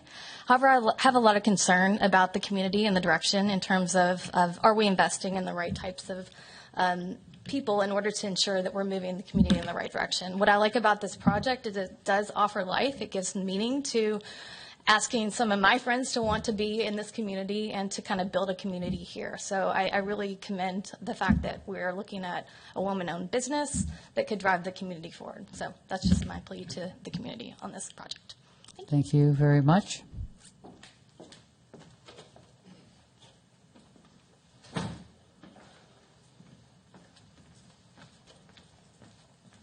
Good afternoon, Council. My name is Peter Hamilton. I'm a resident here in Yountville. I'm also a business owner. My office is located directly across the street from this project.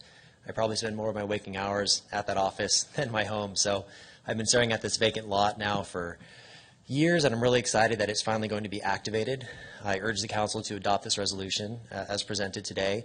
I feel like it's great having it built the way it's designed. It's consistent with all the provisions of the general plan as adopted in 2020. And it's also meets all the objective standards of law. So it checks all those boxes. But more than that, it's someone who's from the town herself. She was a business owner here as well. And so it's great having this developed by someone local and not having someone out of this town come in and have some big box something put there. In addition, I think the changes recommended by the ZDRB aesthetically to the structure are just beautiful. I think it's going to be a great addition to the town. And so I hope it's adopted today. Thank you. Thank you. Any other public would like to come up and provide a 5-minute comment?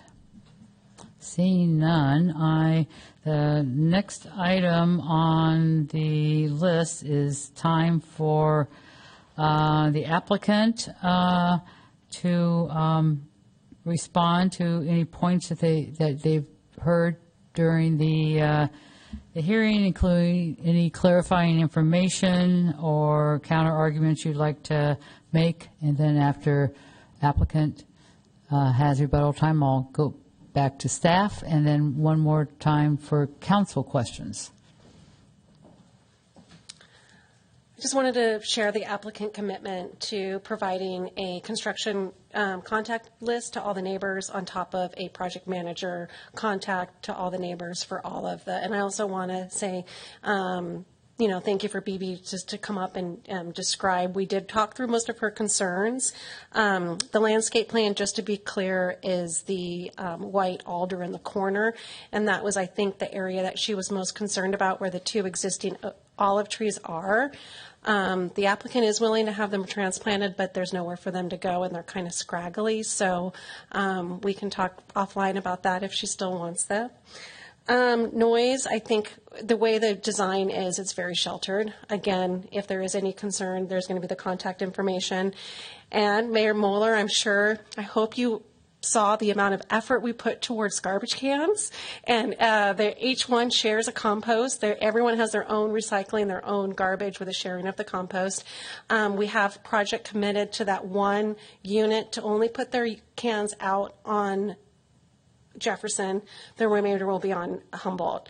BB did explain, and when I was out there, the last parking space on the west in front of the park, it is pretty tight. And I guess the garbage can comes the opposite direction on that one-way street to pick them up on the right.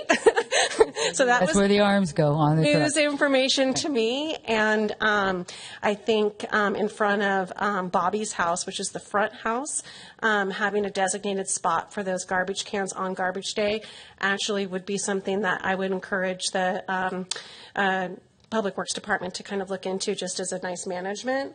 And I just want to say thank you again. So, All right, thank you very much. And Carrie, you're up. Do you any rebuttals to any arguments or any further points you'd like to make? I do not, but I do have some suggested conditions of approval should the council be inclined that way, and I can talk about those now or later. Go ahead. Okay, so most of these are related to the last minute changes or the negotiations with the neighbors, or so the first one would be that the trees along the west property line shall be red maple or magnolia trees. That was the change to the smaller height trees in response to the ZDRB member suggestion. And we do have a condition already that has that the fence would be the CMU fence. However, the CMU fence with a 2-foot lattice. However, I would want to add planted on both sides with creeping fig or jasmine, or jasmine. Creeping fig or jasmine? Yes. Okay. And that an EV charger shall be added for the shared parking spaces, since the applicant is willing to provide that. I have a correction on 1.h, and there's it should be 17.136.020 in the code reference, not. One more time. There should be a period after 17 for the code reference on that. And I believe that's it. Actually, Mr. Bella, would there be a condition related to the project, the financial commitment for the neighbors for the project landscaping or the off-site landscaping?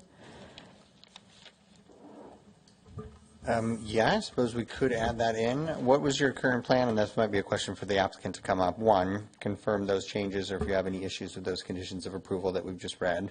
And then also your position on adding this financial commitment to the conditions here.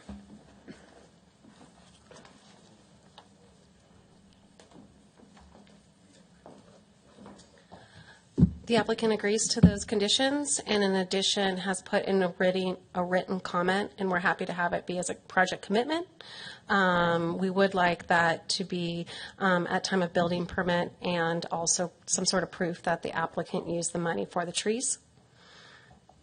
All right, then we would add that as a condition of approval, that as a condition of building permit issuance, that financial assistance would be given. Mm-hmm. Okay. Great. Financial assistance for trees. All right. So also, as a condition of approval, do we have to make a decision too with the 3-foot setback on the second story, or is that already? We have already included that as condition number 1F. Project shall include the 3-foot step back on the second story of the 2-story unit as depicted. And together with the fence design we saw. Yep. Okay. So now I'm going to ask if the council has any additional questions. Now that you've heard a lot of information, Councilmember Tripp, you're up. Mayor, can I make some general comments that aren't necessarily questions? The general comments that aren't questions, I'm going to let us have a final debate and say all that after I close the public hearing. So right now the public hearing's still open. Okay, because I definitely have some general comments, but not questions. So I will wait. Thank you. All right. Councilmember Reeves. Questions? I forgot to ask this in my first round of questions. In your drawings, you're indicating that you're going to relocate the art sculpture and the mailboxes. And do we know where that is intended to go?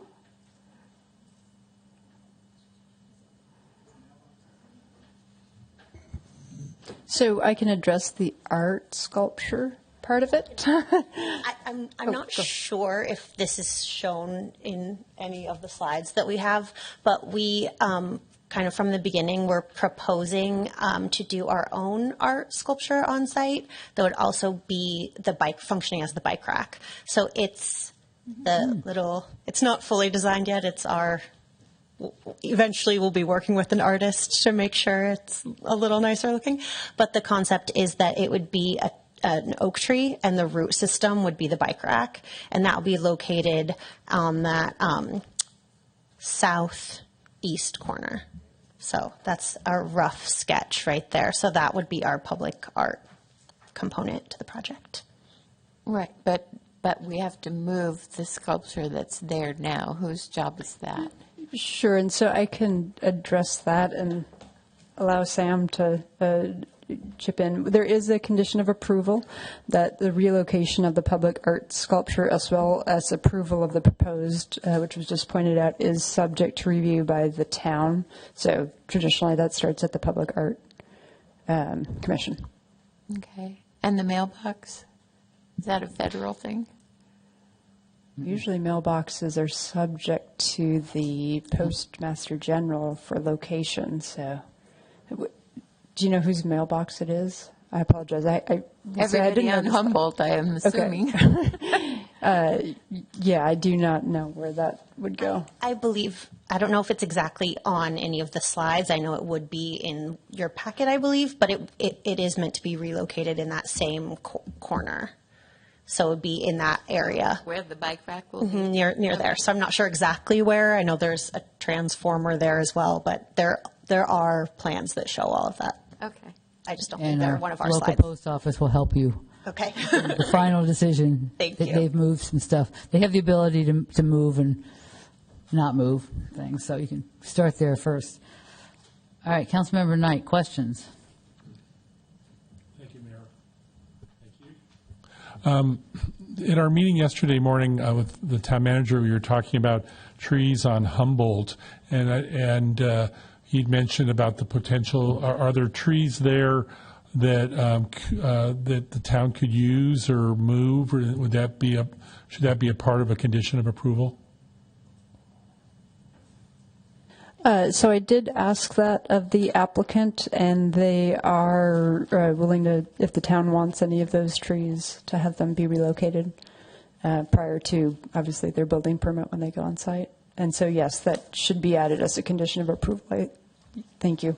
Well, the town manager suggested it might be a use for them on the Yachtville Commons, and so I'd hate to miss an opportunity to use some mature trees there. So. Yeah, we started to look at it. The value, obviously, is the question of whether it's is it worth the cost to move it. But we have a tree moving consultant that we're working with on the common, so they took a look at it. It's questionable, but I believe, depending on what happens to the olive trees, there's more value to some of the other trees on the site. So we'll work with them once they finalize their plans, and if the timing is right, we can, if we're moving trees around it, there's economies of scale because we'll have all the equipment in town. Thank you. And the other last comment I would add, Mayor, is it's not something I would add on to conditions of approval, but at some point in the future, the town looking at that, and because some of the residents have expressed concerns about that traffic at that last little section of Jefferson Street where it ends up hitting that bulb out, and so you've got the end of Jefferson there, the Humboldt, the bulb out, that maybe someday we could take a look at that would, that whole intersection and improve it, maybe create a path or sidewalk that takes you directly across to the other side of Washington, make it more inviting to come across to this project on that corner. But just generally, it's just a very complicated corner with that when the street became a one-way, that maybe there's something in the future to improve that intersection, to invite people to come to and enter that space for the retail, but also to just make it safer to move through the park or enter the park in a different way. And just a thought in the future for as we look at Washington Street and pedestrian walking along that street, that we could possibly improve that intersection. Okay, Vice Mayor McKee, questions? It's not a question, but it is a direct follow-up to what Eric just pointed out. I've also been alerted that that particular intersection, if you're pulling out left from Humboldt, and there are cars in front of Sotheby's, Lisa and the team there have placed bets on wrecks that are going to happen there because you cannot see until you're committed and fully out on Washington. So as we're looking at pedestrian, I think some traffic safety right there could be beneficial.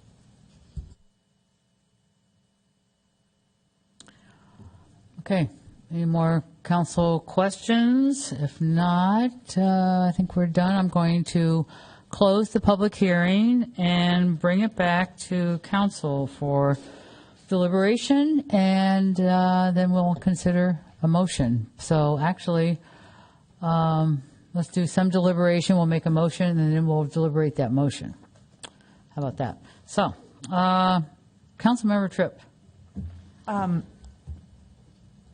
I really like I like this project. I think it complies with what the general plan had in mind, which is housing and retail, and both of which are things that Yountville really needs. And I think we have to be mindful that this was a reintroduced project, or renewed, so it is a new project as of, I believe, February of this year. So given that, and given the way that it's been presented, we as a council, and as I understand this as an attorney, have really very little, if any, latitude in terms of what we can require. I think Carrie said it well at one of the meetings. We can't require a lot, but we can certainly request things.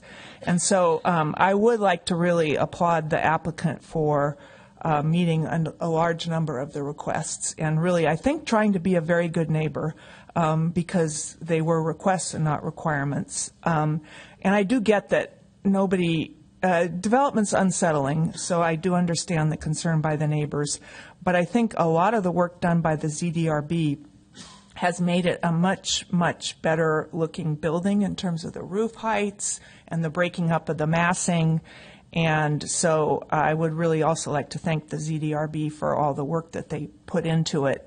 But in sum, even if we didn't have to approve it, which I don't think we have much latitude, I like the project. And I think, Yountville has really high standards, but here we have an applicant who has demonstrated an interest in Yountville, operated a nice retail shop, wants to do it again and invest a large amount of money in Yountville. So, and I think I understand lives in Yountville. So to me, that's a pretty nice scenario. So I do understand development has its challenges, and if all left to our own devices, we might do something different. But, we do have a general plan that really did sort of contemplate this kind of development. And I'm big on housing, and housing in a smaller scale that people might rent and live here. So I think this is a very good project, even though, yes, it is true we are sort of pushed into this by some of the laws that the legislator has passed. I still like the project. So I want to thank you for your patience. When I was on a planning commission in another city, I used to, it would get long, and I would begin to count up how much an hour the applicant was paying for the people sitting there. And I don't know, $1,000, $1,200. Then it was $1,000, $1,200 an hour just to sit there with your people. So, that's a real burden, but I think it came out as a much better project. So I appreciate that. So thank you. Councilmember Reeves. So I'm in agreement with Councilmember Tripp. I think given all of the emotional gamut that this project has been run through, I think ultimately the project looks like it will fit. I think that even given the physical parameters of it, it fits within guidelines for what a residential scale would be. And I think also we tend to not want things to change. I'm one of those persons. I'm like a cat. I like it to be the same all the time. But on the other hand, people who are going to move into this area will be neighbors. It's not like we're going to recruit outside troublemakers to come and live in this project. I think their trash cans will probably end up in the correct place. And I don't know about you in your day-to-day life, if you know everybody's telephone number that you might be able to call up if they have done something that you don't approve of. I think that's just the life of a community. We're all going to muddle through and do some things right and some things not so right. But as far as this project goes, I think they have made an effort. The ZDRB has made a huge effort, and the project has changed for the better. So I really am appreciating every step of the process, and I think the biggest problem will be the construction. I'm living next to construction right now. I don't like it. But once it's done, I think it will fit the community. Vice Mayor McKee. Thank you. So it is really encouraging to have a cool new retail space forecasted in our future. We definitely need and want it. And we've heard a lot about concessions and waivers and subjective feelings, but I just want to address hospitality. This town makes its business on it, as we all know. And we have exceptional places to stay and eat, and this does seem like it will be in line with that, and an exceptional place to shop, not just for our visitors, but for our residents as well. And our residents are very hospitable. So it has to be, both sides of the coin. And personally, I'm thrilled about both aspects of your retail space, but we want to make sure the project before us is going to be hospitable to the community and drilling down, right into that little quadrant of the world, into the neighbors. And I know that through the changes that you all have made, that Hunter and Gatherer and that project will bring aesthetic beauty in many ways, and locals will support you. But that also comes kind of with first impressions and hospitality. And so I just want to ask, as you're setting in there on a really quantifiable space, that you ask yourself on a continued basis as you're moving, as you have already, and as you continue to move through this, what do you think you could do to be a better neighbor? Because we all want to be the best possible. So I think you're getting there, and just if there's other ways, we put the conditions on there, you've got the concessions and waivers, but keeping that in mind on a day-to-day basis. Hospitality isn't just the people that work in our businesses and extend that, it's also the people that live in tight quarters with neighbors. So just want to emphasize that. So thank you. Councilmember Knight. Thank you, Mayor. I just want to say I support this project and agree with all the comments of other council members.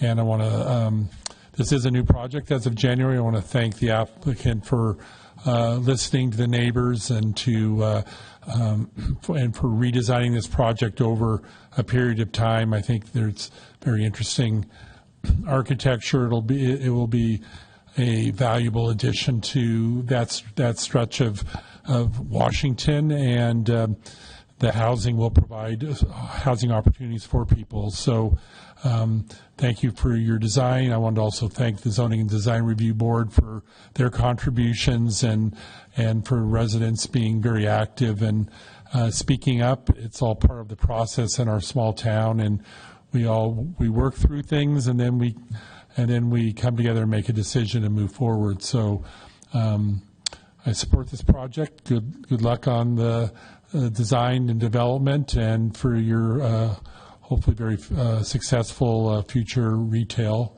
at that location. I want to thank the council for their comments, and just to wrap up a bit, I think we haven't made a motion yet, but I think you should be very optimistic that this project is finally going to get passed, and you can go on to your next steps, which are a lot. So I just wanted to say overall that, let me just walk through again for everybody before we get a motion on the table, the additional conditions of approval for that we are going to ask for the trees along the west side being red maple or magnolia, and that the wall is on the fence is going to have a 2-foot, it's going to be 6-foot fence with a 2-foot lattice, and it's going to be creeping fig or jasmine, and there will be an EV charger station, EV charger for the shared parking, and just one of the code references, there's going to be a period after the 17 dot blah, blah, blah, whatever that was. And the building permit, at that stage, the financial assistance for the trees will be included and enacted, and the town will consider the existing trees when they get removed in case they wanted to have them. So, my overall comments are, I think it's been a long time. I've watched all the ZDRB meetings and talked about them a lot, and now we're here. So you guys have been through a lot. I think everybody has had a big say in this project. So again, thank you very much for the applicant for hanging in there with us.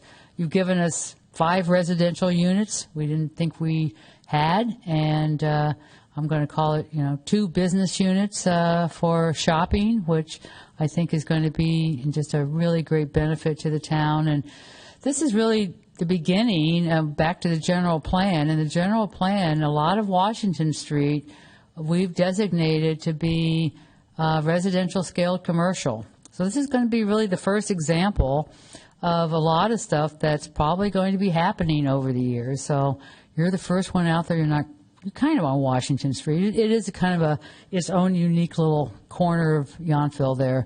But I think it will really set an example for the other people coming forward in the years ahead. So thank you very much for a great design.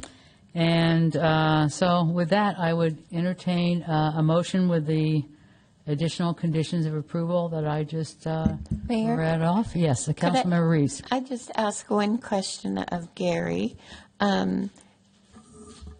When we ask for a condition, I'm thinking about the permeable cover for the parking lot rather than asphalt. Is there a possibility of asking to investigate, or is that not an actual condition?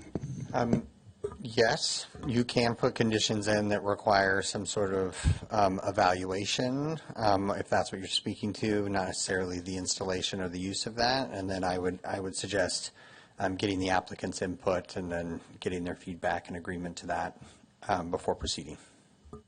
And I think they also said that, but we'll hear from them, that they would be interested in that as long as it was ADA acceptable. Is that?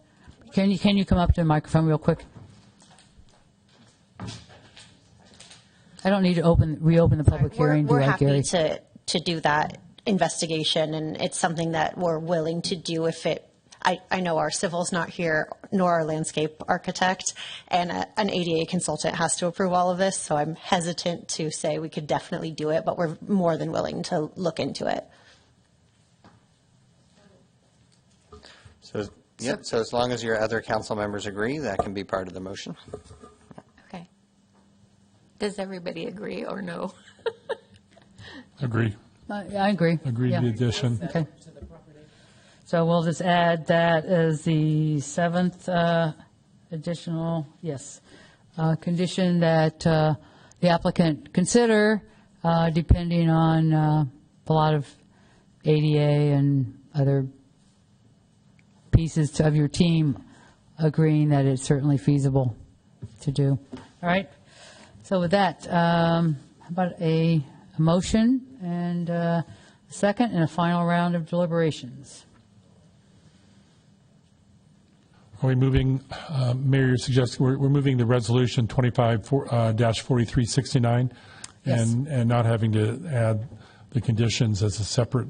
Correct. Okay, Well, thank you. Just stipulate that the conditions that I read off Okay. that the staff has would be included. Thank you. Mayor, I move approval of resolution number 25-4369 with the conditions approval as specified. Okay. Do we have a second? I'll second that. All right.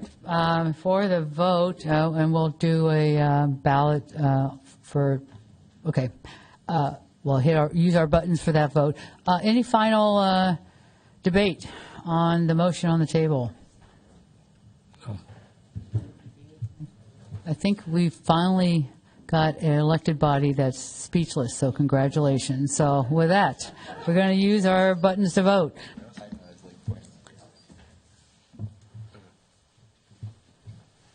Vice Mayor McKee, can you recast your vote, please?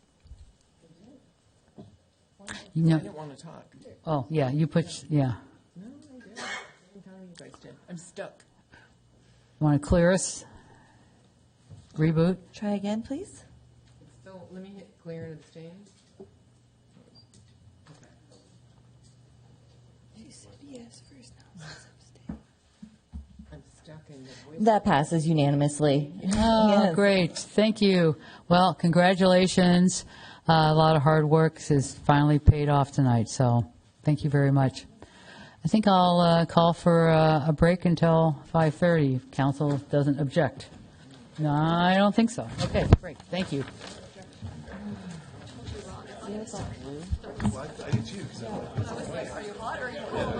Yeah.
We are back, and public hearing number 2 out of 3. We're going to consider adopting a resolution conditionally approving design review and use permit application for an existing non-conforming property in town that's also exempt from CEQA. Do we have any disclosures or conflicts from the council? Mayor, because my primary residence is within 500 feet of this project, I'll be stepping out and recusing myself from this conversation. All right. And vote. All right. Thank you. We'll make sure we come and get you. Can you undo the vice mayor's button? She doesn't want it on. It's on. We have button issues over here. And I've tried to clear here. It's not working. Okay, we're good. The lights are on, though. Nope. Everybody's, I think we're good. All right. So with that, can we get a staff report, please? Thank you, Mayor, Vice Mayor, council members. So the second item is 6709 Yacht Street. It is an existing single-family residence, which is looking to add an addition at the rear of the home and a couple of bay windows on the south side and reconstruction of an existing porch. The entitlements are a design review for that, as well as a use permit to expand and modify a non-conforming structure, as well as the CEQA review, and it is determined to be exempt under 4 different sections of CEQA. So why is a single-family design review addition coming to the council, right? The home itself is non-conforming, which requires a use permit, which is a council-level approval. The structure is non-conforming in that, and I sort of have it outlined on the slide in orange, there's a portion of the home and the front porch, which is within the front setback. As you can see, the property line is about 1 to 2 feet from the front of the porch. However, the street does include some additional pavers and a little sidewalk entry before Yacht Street, the paved right-of-way of Yacht Street actually begins. Additionally, the property does not have any parking. Most likely because these nonconformities are most likely because it was built before Yountville existed as a town. And so before a zoning ordinance, we consider those legally constructed but not conforming to the current code. And so use permit is required for a couple of different reasons. One is to modify by expanding a non-conforming building without bringing the non-conforming parts into compliance with the code. And the other is for any modifications to a non-conforming component. And so in this case, the front porch is non-conforming, and they are proposing to rebuild it within the same configuration, including the footprint and envelope, as well as the covered portion of the porch and the trellis covered portion. Basically, it is at an age where it has deteriorated to the point where they need to reconstruct it. And so that's the modification to the non-conforming component, which they're asking for. In terms of the design review and the new components of it, what they are proposing is to demolish about 350 square feet at the rear of the structure. And it's about an 800 square foot structure, so if that gives you sort of a sense of the scale. And in its place, they would do an addition, which is all conforming to the setbacks. You can see on the slide the shaded area of the addition. Is a sort of a net increase of 120 square feet. This is a very small lot, and so the FAR limit for this lot is 1,000 square feet. And they would be just underneath that at 999 square feet. the addition itself and the applicants, who are the owners' explanation of the project is they really want to, take care of the home, reconstruct the porch due to deterioration, and do an addition to make the home more functional, but would want to do it in a way where all the existing materials, colors, so the siding, the roofing, the shingles all match the existing.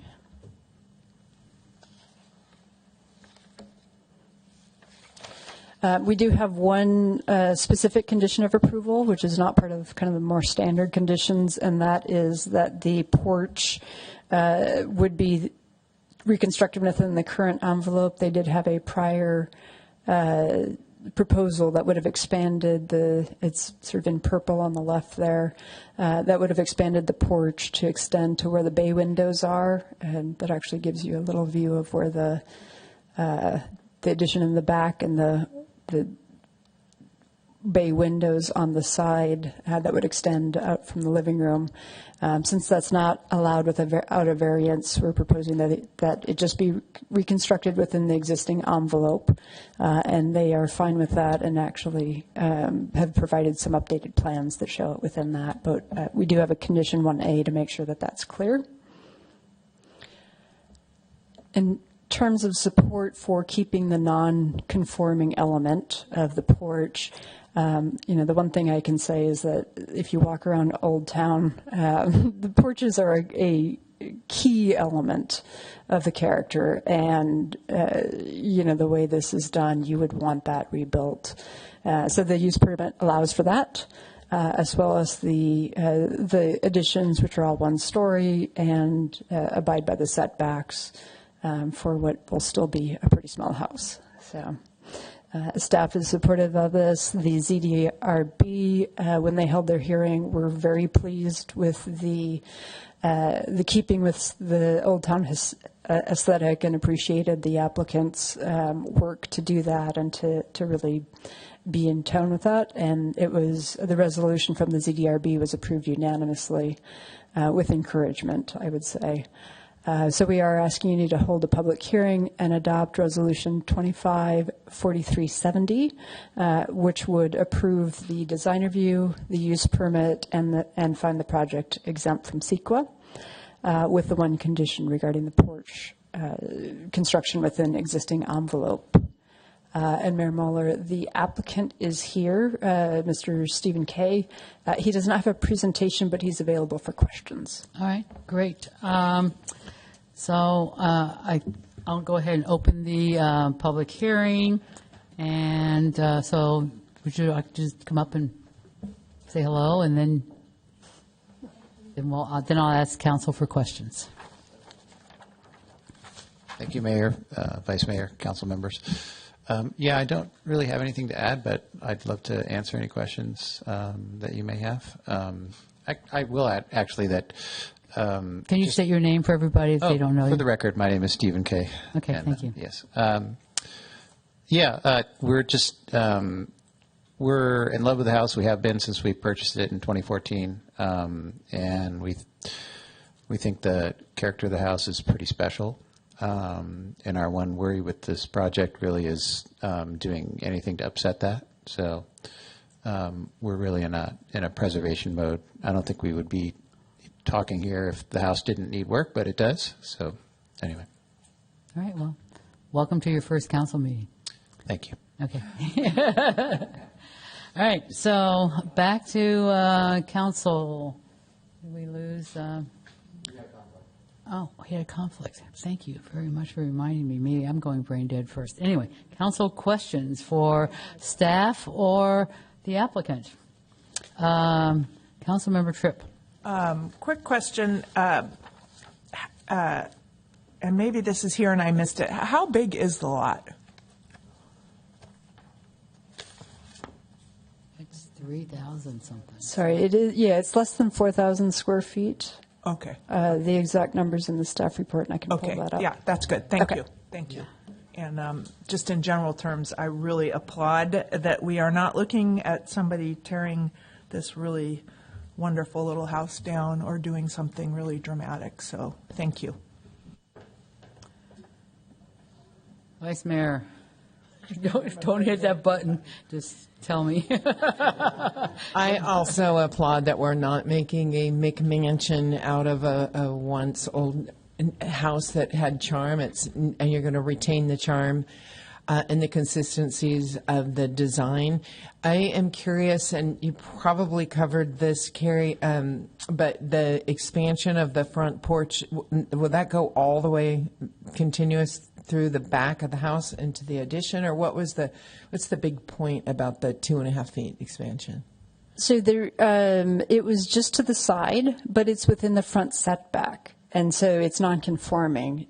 So what they are looking to do is just basically the end result will be what you're looking on the screen right now, just not deteriorating and needing the work. So this is a generated picture of? No, this is the existing home. Going to build out into that. They need to Just going to be new. Yeah, they need to take that down because it's deteriorated, and then they're going to build a new one that looks exactly like that. Okay, I thought it was getting extended to. Yeah, they were going to, but they're not at this point. Okay, non-issue then. Non-issue. Councilmember Reeves. I feel like everyone else probably does up here. I have lived for over 40 years in Yountville, and most of the houses used to look like this. And small is beautiful in my book, so I am really grateful that you're doing a renovation of this rather than a huge expansion or removal. So thank you. All right, no more questions from us. We don't have any public, so looks like we're not going to have to worry about any rebuttals from the staff or the applicant. So I will go ahead and ask council if they have any more questions. Not seeing any, so I'm going to close the public hearing and bring it back for deliberation and a possible motion. Mayor? And I'm going to ask the attorney something 1 second. So with 4 of us, the vote has to be at least 3-1. Is that correct for it to pass? That is correct. All right, thank you very much. So just thought I'd mention that. Yeah, and just to confirm, was public comment open and requested to the extent there are public here to make comment? We just wanted to confirm that. Okay, thanks. I have a cheat sheet for you. I heard you say it. Advice. That's Mayor? how I know. Yes, so now we close the public hearing and we're bringing it back to council, and Councilmember Reeves has the floor. I move adoption of resolution number 25-4370, conditionally approving a design review and use permit application for the expansion of an existing non-conforming single-family home located at 6709 Yacht Street, and finding it exempt from CEQA. I will second. A motion and a second. We're going to use our buttons and vote. We ready, clerk? Okay. You may vote. That passes with all 4 votes necessary. All right, congratulations. I think that's a record for a public hearing, so thank you very much, Mr. McKay. So, and Eric is back. Good timing. He must have been watching television. All right. Congratulations. Sweet home. All right, we are moving on to our 3rd and final public hearing tonight. We're going to introduce and waive the reading of an ordinance amending one of the chapters in our municipal code regarding ADUs and JADUs. And again, the project exempt from CEQA. Who's going first? Yeah, we have Aaron Ebach, our principal planner, who's going to present this report. Okay. Button to this. Mine won't open because the active thing isn't up. We can't hear you. Let me start over. All right, Sorry. there we Get go. used to this. Good evening, everyone. I will be presenting for your consideration ordinance 25532, which would amend chapter 17.15 6, Title 17 of the Yountville Municipal Code regarding accessory dwelling units and junior accessory dwelling units. The impetus of this amendment are changes in state housing law, and we will get into background of those right here. As the legislature, I don't think everybody can probably hear you in TV land, so maybe you can get that a little closer to you. All right, good. As the legislature has declared that there is a housing crisis, they view ADUs as playing an important role in solving this. And as such, over the past several years, they have enacted numerous laws intending to increase the number of ADUs, primarily with a focus on removing barriers to their construction. Examples of those laws include requiring ministerial approval of ADU applications within 60 days, authorizing ADUs on lots with multifamily dwellings, and prohibiting local agencies from imposing certain standards. In response, the town is now amending its zoning ordinance to bring its ADU regulations into compliance with state law. The ZDRB heard this ordinance at their regular meeting on May 13th, 2025, and recommended unanimously that the town council adopt the ordinance as presented.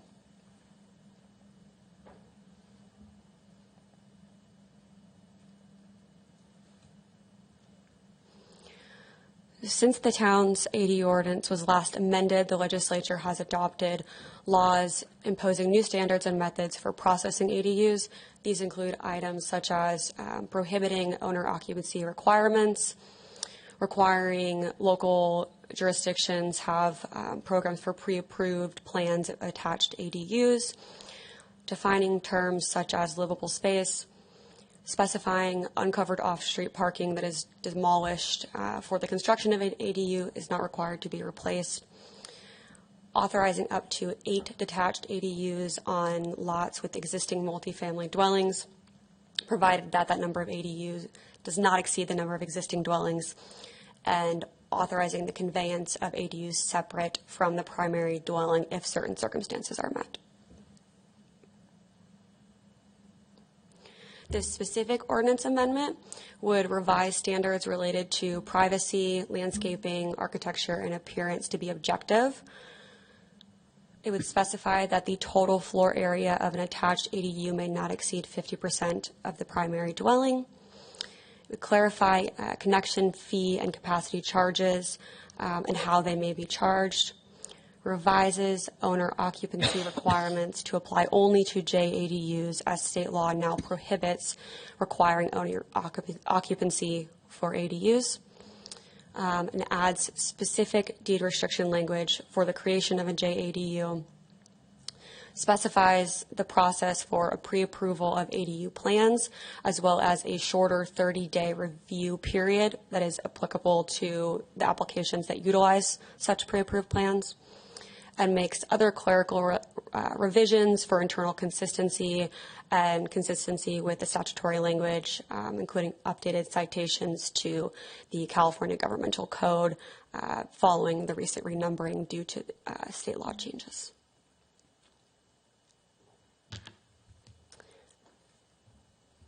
Erin, we have a little trouble with the clicker here. Can you try again, just to make sure we're synced up? No, can you go back, please? Do you have one slide before that? Yeah, I'll just go ahead and control your slides. Okay. I know. I think you went great. Back one slide? Yes, please. Okay. Sorry, go back one more. Oh, no, I'm sorry. You We're just good. read through this no, one. we're not, it's not broken. We're good. Okay. Okay. Yeah. So staff and ZDRB's recommendation is that you all consider the adoption of the included ordinance, which would amend Chapter 17.156 of Title 17 of the Municipal Code regarding accessory dwelling units and junior accessory dwelling units, and find that the ordinance is exempt from CEQA. And thank you. I just want to add a couple comments on the ADU ordinance, if now's the time. I don't want to cut you off. don't know why. With the pointer that doesn't work.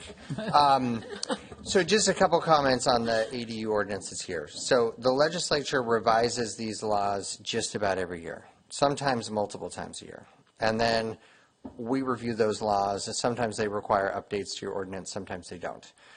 In this case, there's quite a few updates. It has been a couple of years since the ADU ordinance was here for the town council to adopt. So the real purpose of this is to bring it in line with current state law. The current state law does give you some discretion in what standards you adopt, but they all have to be objective. And the purpose of that is that this is a ministerial review, so these all happen at the staff level. They don't come here. That's the way that the state legislature set this up. And by making it ministerial instead of discretionary, ADU approvals are not subject to CEQA, which is another way that these are streamlined. You'll sometimes see ADUs proposed with other projects. When that happens, the ADU is still done ministerially at the staff level, and the rest of the project will go through this approval process, and so you'll sometimes see that.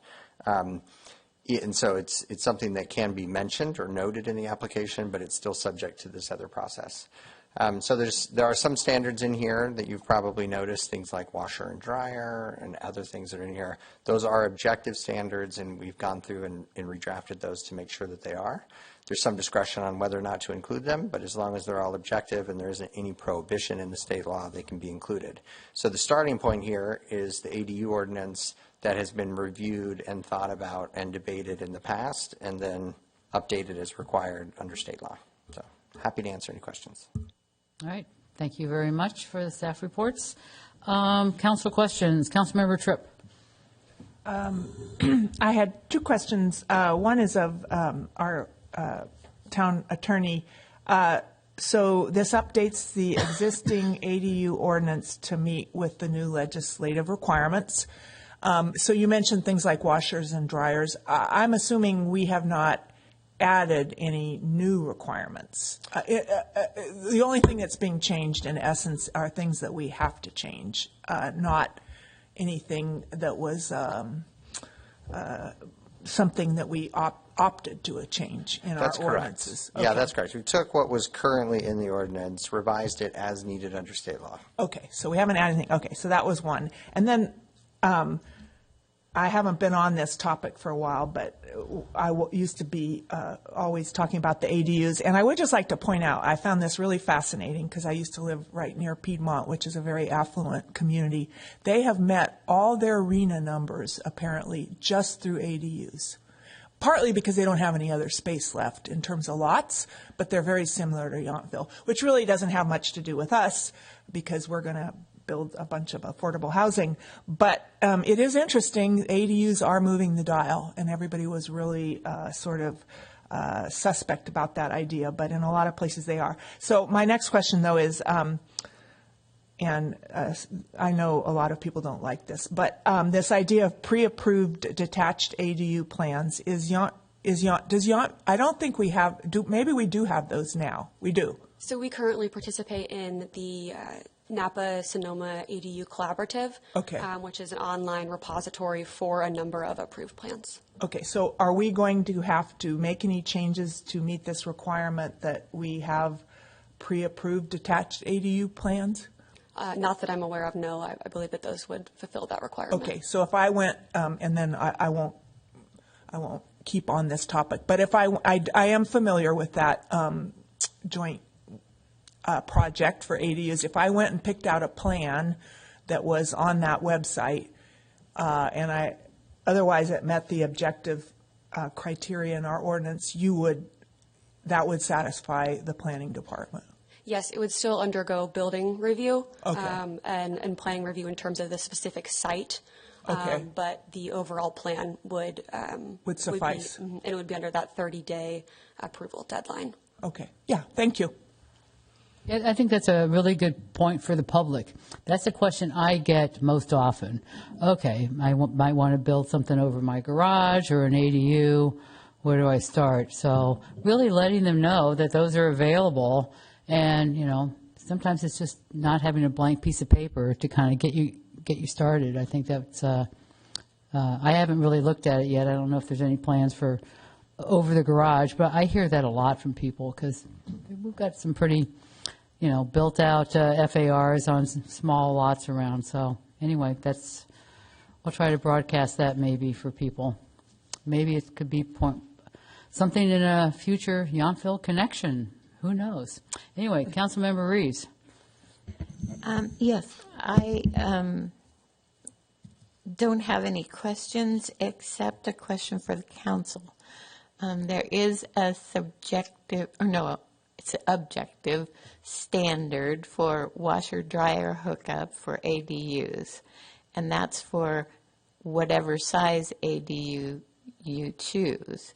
And I'm wondering if the council would consider saying that the washer-dryer hookup is only for ADUs over 500 square feet. Because if you think about how you cram all the stuff you need into a small footprint, the washer-dryer seems like an onerous component of that. So I just wanted to throw that out because while we're updating, we could put that in there. But we're just talking about hookups. Right. That's all that's kind of required. So, because, you're talking about eliminating the hookup? Just for under 500 square feet. For under 500 square feet. Or under 400 There's an amazing amount of these compact washers and dryers that are stackable. Wouldn't we need to notice that before we made that change? Well, you have noticed this ordinance, Okay. which is on here. So for all zoning ordinances, including this one, you need a recommendation from the ZDRB Okay. first. The ZDRB has to consider these things before you consider it. Okay. But this was something that was in the ordinance that was considered by ZDRB. So Okay. ZDRB did look at the whole thing and then make a recommendation to you all.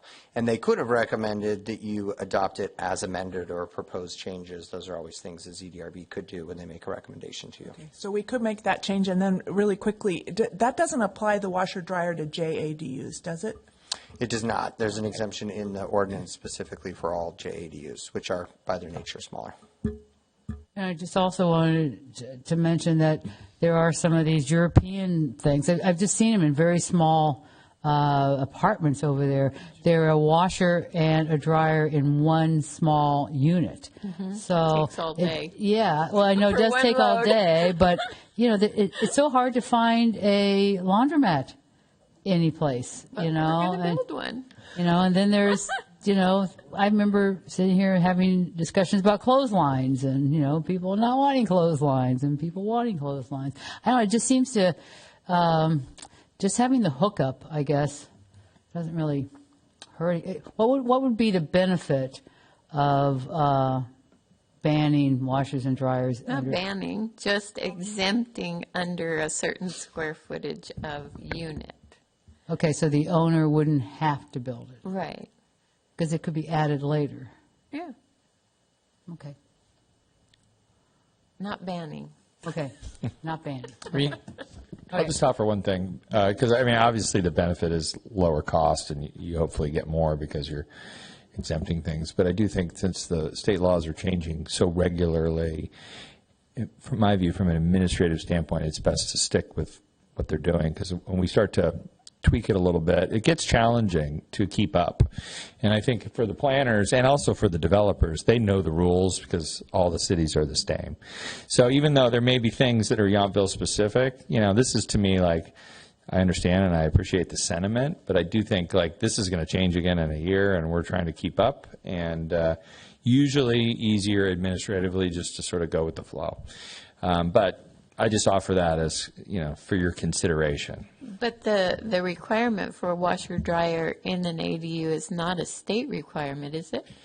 No, I think I think first of all, it's exempted from JADUs. So Right. The idea of an ADU that's under 500 square feet is probably a pretty Specific market. Yeah, it just gets into like really a sort of a deep nuance that is probably not worth the trouble. I guess that's kind of how I'm putting it. But I don't want to. Right, but in a town that has so many small lots and so many small places that if you're going to build an ADU on a small lot, it would be small like that. Sure. No, I'm not disagreeing. I'm just kind of saying keeping up with the the side of it. And also just, yeah, there's a lot happening in this world, and I do think it's going to continue to evolve to a point where you can kind of take out things that might not be necessary so that you can get over the feasibility hump.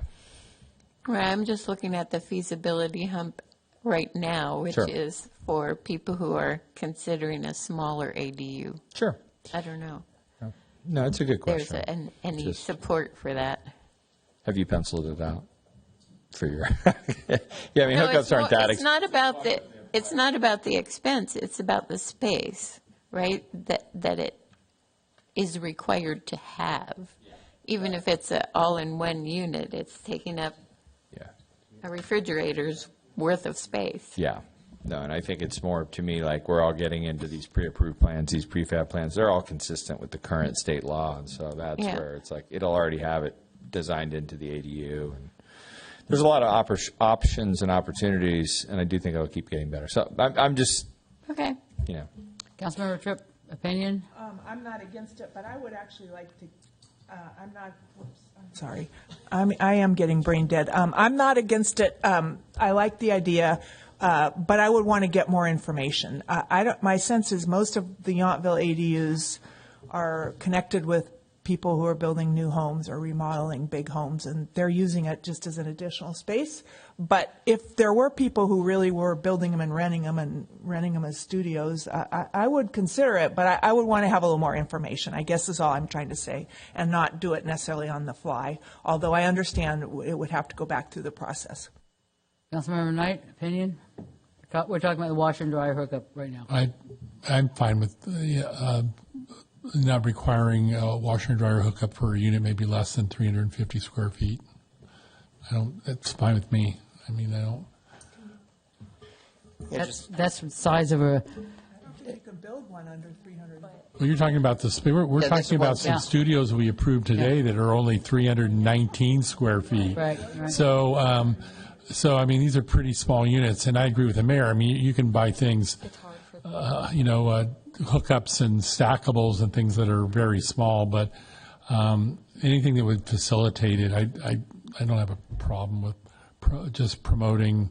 I mean, they may build an ADU and then share a washer and dryer somewhere, so there may be a unit outside of the house that they might use. So let's just encourage it. So that's kind of where for I it. am. I'm kind of like, right now, I just see a lot of people building these things for extra space, extra, square footage on their house. Anything, even a washer and dryer hookup to me, kind of, I hope, would encourage them actually renting it. So, I don't know. Yeah, it's just, probably wishful thinking. I just wanted to add, as part of this discussion, a JADU is no more than 500 square feet, and so you could propose a JADU, which would be exempt from this requirement if you wanted to get around the hookups. And council, a JADU doesn't have to be attached to the house? No, it must be inside the existing footprint. Okay. Plus 250. And There's have an a slight outside addition. entrance. Yeah, so it is a different process, Right. to be clear. So, But you could get around it by doing a JADU and not having a washer and dryer. But it would have to be in the same footprint. That doesn't help. I know. I was just clarifying. I'm looking at an example on the Napa Sonoma ADU website, and it's actually a couple in Yountville who built workforce housing because they made relationships in town, and they realized that people couldn't stay here, couldn't work here because they couldn't find housing anywhere close by. So they used one of the plans for 300 square feet. Wow. And They have a washer and dryer? not in this unit, not in this plan, but it is small, but it is doable. And when you do think about workforce, they need to clean their clothes. It's hot here, so. Just wash it in a sink. Yeah, I know. That's how we started out. I'll withdraw my We're caught on it. idea. All right, then I'm going to close the public hearing and bring it back to council for possible approval.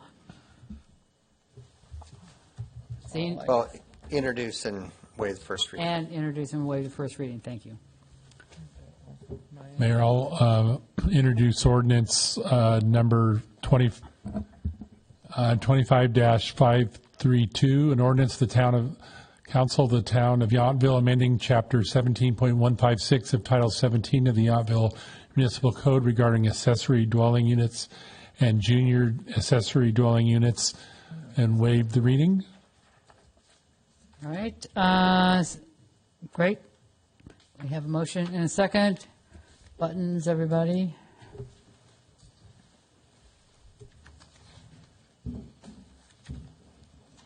That item passes unanimously. All right, so we just approved changes to our ordinances on ADUs and JADUs, and we've also completed our 3 public hearings for tonight. So let's move on to administrative regular items. Last one, you have to really think. Just hang in there. We're going to adopt a resolution that's going to govern design-build projects. Town manager. Yeah, and John obviously Ferns. John Ferns, our public works director, town engineer, is coming up to make the presentation, and he and Gary wrote the report while I was out, and I did appreciate it when I read it. I think that the summary of the trade-offs is really good. I also point out, and Gary can expand, that a number of projects, as I understand it, including the size of retrofit of Town Hall and the community center, were built with a design-build sort of process. However, because Gary did the research, he couldn't find the enabling legislation or the enabling resolution. Is that correct? Yeah, it's the resolution. There's still state laws that allow this sort of process, but it was the original documents, I think, that might have approved the use of that. So this is why there's a new one in front of you now. The laws have also changed slightly since that time. There are different conflict of interest rules under Government Code 1090, which are discussed in the policy here. So there would have been an update anyway, and in this case, we just put a new resolution on the agenda. Yeah. So I wanted to make the point first that this is not new, but also that this doesn't commit us to anything. We are obviously working on the Commons, and it's a big project. I hope in this next year we'll have options and we can really kind of get into how we're going to construct it, how we're going to finance it, how we're going to operate it, all of the questions that I know that are looming. But for purposes of today, this is creating what is being explained to me by Gary and John is really sort of the up-to-date let's call it flexibility that you can use in order to go through a design-build process. And I'll have John sort of further explain what that means. Thank you. I was introduced previously, your Public Works Director. As keepers, as a public agency, the town is the keeper of public money. And as such, the town is bound to certain laws regarding that money and how we spend it, specifically to public works projects or public works and or acquisition of goods and services for public works. The most common method that we use currently is known as the design bid build process. And you might not recognize that name, but you're very familiar with it because there's a perfect example of it on the agenda today on your consent calendar, being the Measure T Washington Street paving project. That's a traditional design bid build project where we seek out a civil engineering firm that comes out and does deflection testing on our road, designs a repair to that road. We take those designs, add town specifications to them, and then we're required, town council authorize us to put those out to bid. We take those out to bid, and then there's a 30-day requirement where any contractor, there's noticing requirements. It's a broad-reaching advertisement. And then we receive bids from contractors, and then we sort through those bids, identify the lowest responsible and responsive bidder, and then we hire that contractor to go do the work on the engineer's plans. The town is then the administrator of that contractor's contract, and we immediately start the change order conversation that the contractor inevitably brings up every time they do a design bid build project. It could be change conditions, it could be of something that they didn't see in the design that they want to make up money for, but it becomes a conversation that we have. So as Brad presented a moment ago, as an alternate to the traditional design bid build method, the California Public Contract Code offers the design build contracting method. This one's specific to projects larger than $1 million. We are looking at the the common site as a candidate for this. And as Brad said, we're not locked into doing this. This is just a policy that gives us an option to do it. But with design build, instead of hiring a separate professional to prepare 100% design plans and then taking those plans out to the public and saying, hey, you contractors, tell us how much it would cost to build this. We combine the two together and we hire a single design build entity that has the designer on staff, and they develop the design and construct the project. The town, to do this, in addition to the policy, so if we adopt this policy, there's a RFQ, request for qualification process, where we publish a specific document that says you design build entities need to meet our minimum standards in order to be a candidate to consider one of our projects. And then we do a request for proposals, which is the project-specific information that says, hey, contractors, we want you to build a solar system to power the entire common site. And we put very specific performance specifications in there and very specific requirements. And then the contractors submit their proposals to do that work. And in this method, we're not required to pick the lowest one. We're allowed to pick the one that provides the best value. And excuse me. And so best value includes their pricing, the features, the functions, and the future life cycle of whatever thing that they're building for us. And so you have a lot more control over the fate of your future instead of just being stuck with that low bidder. Benefits of design build include greater flexibility. You get a single point of accountability. There's definitely fewer change orders. There's less claims. There's faster delivery on the project. There's greater cost certainty at the beginning because you're locked into a guaranteed maximum contract. And then the best part about this, there's opportunity for innovation and collaboration on the project. So we say we want solar there. They say, oh, we have a brand new solar thing that we just invented that would be great for you. And we decide that's great for us. And then it's an innovative step that doesn't happen during the traditional design bid build process. And then in support of this, the policy also includes a conflict of interest statement that make sure that consultants who are qualified are able to consider the project, but also be on a team, a design build entity at a later date. So the policy controls their role early on so they have an opportunity to have a role later on in the project and not have a conflict of interest. And again, to reiterate, by adopting this policy, it's not locking us into doing this for any particular project. It just gives us the opportunity to use it for any given project. And with that, the three of us are available for questions. All right. Thanks. Councilmember Tripp, questions? So I did a little bit of research, and this is a popular model right now, and a lot of big projects are being done this way. I had two questions. The first one, they also use a term, because there's been some new changes making it in the legislature, making it easier to do this or allowing more of it. And they use this term, progressive design build. Is that a different statute that you use, or maybe Gary knows that, or is that just a term? Is that the same as design build, the progressive design build? This policy also talks about progressive, so it's a different way of structuring your contract and the way that you have back and forth and collaboration throughout. So so this would allow us to do both? Yes. Okay. And then there are a lot of restrictions. So the legislature, certain agencies can only do like 15 a year. And then the legislature wants business entities, public entities, to report back on all this. So there's obviously some concern about this contract model. And of course, the contrarian in me wanted to just ask, so that we're all on the same page, what are because there is concern about it, what are the concerns about it? And not obviously, but I'm guessing some of the concerns are related to the conflict of interest, but maybe not all of them. So I'd just like to ask you about that. You're correct. The concerns are about conflicts of interest, which is why the state law specifically requires that you adopt a conflict of interest policy to address design build projects specifically.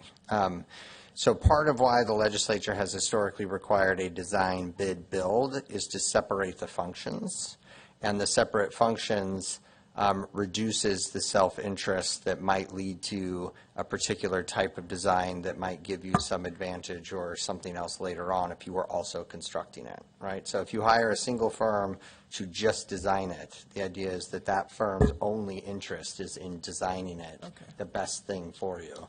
Similarly, when you go out to bid, you hire a construction company, their only interest is to construct it. And so there's less opportunity for gamesmanship, for lack of a better maybe phrase for that. And so traditionally, it is design, bid, build to separate these functions and reduce the possibility of that happening. All that being said, there have been revisions in the state conflict of interest laws quite recently. So this is one of the laws that changed since the last time the town used design build. So previously, if you contracted for an early phase of a project, you were prohibited from contracting under a separate contract for a later phase of the same project. And the idea being, if you had influence over an earlier stage of the project, you then would have an unfair advantage on later stages of the project, right? But the legislature has now said this is okay if, and they've given a set of requirements with the if. The contractors cannot advise the public agency on anything related to procurement or contracting or policy. So if all they're doing is doing the design but not advising on the contracting piece of this, and then the town goes through a competitive process and you open it up to everyone in a transparent way where all the information and the designs are available to everyone, and then you score it in a way that is objective and was available to everyone, and then you select a firm. And if one of those firms happens to have someone on it who did an earlier stage of the project, but you did it in that way, the law says that is now okay. So that is a streamlined version of what's in your policy for your conflict of interest. So that's the process that's in here because that's what state law now requires. And so as you know, you've approved a lot of on-call contracts. There are a lot of folks who are working on this project already. As long as they're not advising on the procurement process, and as long as we do this open competitive process and it's available to everyone, they could theoretically work on a later stage. You could also choose not to do that and go with someone else. There's a process here that you're going to go through, of course.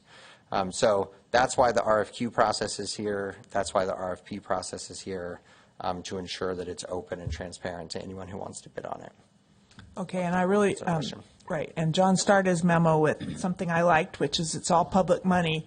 And so I think the thought was the design bid build was a way of trying to make sure it was less expensive, although I think, right? Or that the money was used in the most effective way, although I'm sure the death by 1,000 change orders is pretty common. Yes. So what I'd add to that is when the town is contracting with a design professional, so when you're using an engineer, an architect, a surveyor, or for other specialized services like attorneys or accountants or things like this, you are not required to select the lowest bidder or the cheapest one. And for good reason. You don't necessarily want to pick your lawyer on that basis, and I'm not just saying that. You also don't want to pick your architect on that basis or your engineer on that basis, right? You want to go to someone who is qualified for the project you want and has these special skills because there is something more involved in that process than just cost, right? For construction, it's slightly different, right? If all you're doing is constructing something and it's about time and materials and you are otherwise competent and qualified, then thinking about the lowest cost does make sense. And so that's why when you separate out these functions between design, then bid, then build, the build function is typically the lowest responsible bidder, as John mentioned, and that's just about the construction piece. But when you're doing design build, you're combining both of these things. So now you're having to select a single firm who's going to design this thing, something that you don't typically want to think about just lowest cost about, and then also construct it where you would probably want to think about cost a little bit. But that's why the design build process doesn't necessarily require you to select the lowest bidder. You can use that process and select the lowest one. It is one of the options here in the policy and in the statute too. But you can also do the best value method. And the best value method does not require that you select the lowest one. You can consider things like qualifications and history and the other projects they've done and other similar things. And the number of lawsuits that they've had against And the number them. of lawsuits, right. So, in essence, though, and I know we're not making commitment to use this necessarily for the commons, but in essence, we would have a chance, should we want to compare competitive construction costs. You absolutely can, yeah. And that's what I'm considering the concerned. costs and what they're proposing will be a factor in your consideration. Okay. It just isn't the deciding factor, Okay. which is what you would normally have to do. That's very helpful. Thank you. I'm really in support of this because it just makes a lot of sense and gives us the flexibility to use our judgment instead of, mandated by state law. We've already got enough housing restrictions based on that. I also think it really helps a lot of times when when there's maybe a grant involved, you can move a lot faster. Well, that is, I think, is good for all government to move as fast as, instead of being slow, move a little faster to get stuff done. I think that's a frustration that a lot of people have with government. But it's because it's quicker, I think you can, when there are grants, you can have a shovel-ready project right away and be very competitive. So I'm in favor of it. Vice Mayor McKee. Town Manager. Well, I just want to add, when you're done, I wanted to add a couple color commentary. Just quick agreement. I'm in agreement. I like the cost predictability up front. That makes sense, and the fact that there is more propensity for creativity in the process. So, thank you. Yeah, and just what I wanted to add is, we're talking about the commons, but don't forget we approved through our CIP a water tank. We're talking about a wastewater treatment plant. There's a lot of big projects on the horizon. And in my experience, those types of projects, to your point, Mayor, in terms of being grant ready, but I mean, here's the reality. When you talk about public money, some of the people that are defending the status quo or the design, bid, build are the ones that are benefiting from the fat, that is generated by being inefficient, right? And in some cases, this is the designers that, and I mentioned to all of you yesterday, I feel strongly that if we were to do this with the commons, where we've committed to $2 million to get through, the design phase, we would probably spend, I don't know how much more, but considerably more, at least double, to get 100% CDs, which is what you need in order to go to a bid. So the efficiencies that are created by this are concerning to some, because many are making money based on this. So this is why there's a little bit of that tension beyond just the conflict of interest that you point out, I think. But I do think as John starts talking about the tank and the wastewater treatment plant, there's similar models that work really well when you get into utilities. And you see utilities, I think, probably taking advantage of design build more than anything. Because when you're in a, sometimes what they call it, a joint trench, or there's like different people working in the same space, like that's very hard for a general contractor to bid. You're going to need to have people working side by side. So if they're able to coordinate, and the key thing here is they're completing the design, right? The design build team. We're starting it. We'll have a plan that you'll be able to look at, and you'll feel this will be the next level of the vision. This will be whatever we want to call it, the concept or the preliminary design, something like that.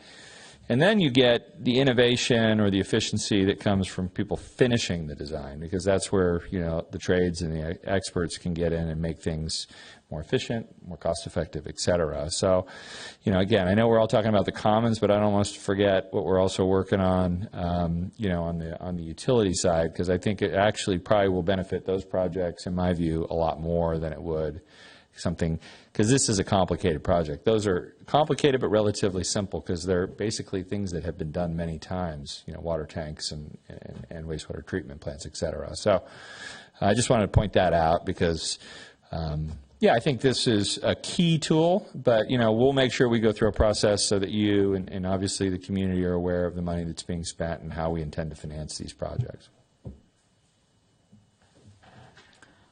Seeing no more comments for the council.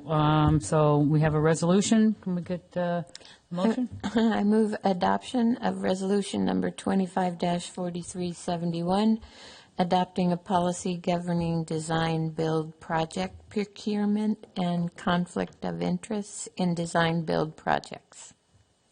Second. Okay, a motion and a second. Time for your buttons.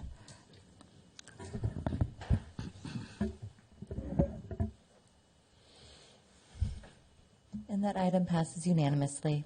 Okay, great. And for the public, we just approved another tool in our town's toolbox for design build process. So with that, staff presentation and informational report. Or were you going to add something else, or you want to move just down? No, I was Staff just reports, going okay. to start the staff presentations. Obviously, department heads here. I know John has something too important to report out. The only thing I have to report out, so I'll just start. I usually finish, is to thank Sam for being in the acting town manager role while I was on vacation. Nothing broke. Everything was great. I appreciate you all working with her. I know I missed one meeting, but I'm glad to be back, and I'm thankful to the whole team, but specifically Sam for doing my job while I was gone. So thank you. Thanks, Sam. So this one is informational, and it's current because the information was provided to me after the start of this meeting, but it follows up on something that happened over the weekend. So we had another power outage over the weekend. PG&E spent time yesterday investigating. Through the course of their investigation yesterday, at one point they thought a town water leak was causing their equipment to not work, but we since debunked that thought, and through the course of their investigation, there is a switch located at the intersection of Washington and Mulberry. Thank you. I called it Magnolia earlier, and that was wrong. At the intersection of Washington and Mulberry, that needs to be replaced in order to ensure power delivery on a regular basis. They let us know at about 3:05 that this was happening. It's happening tonight, beginning at 10 o'clock. The power in the region, not in the vicinity of that, will be off from 11 till approximately 5 in the morning. The sheriff's department is going to be without power, but their PG&E safety team reached out and let the sheriff know. Our town clerk has social media ready to go out, and so we're poised to let everybody know this. This is the first step of that. I think that it is we don't want to interfere with them doing this because it's important to have the repair enacted. They are waiting till later at night because they don't want to turn the power off for the restaurants, and so they are sensitive to our needs, but at the same time it does need to be fixed. And so the power should be out from 11 to 5-ish tonight into tomorrow morning.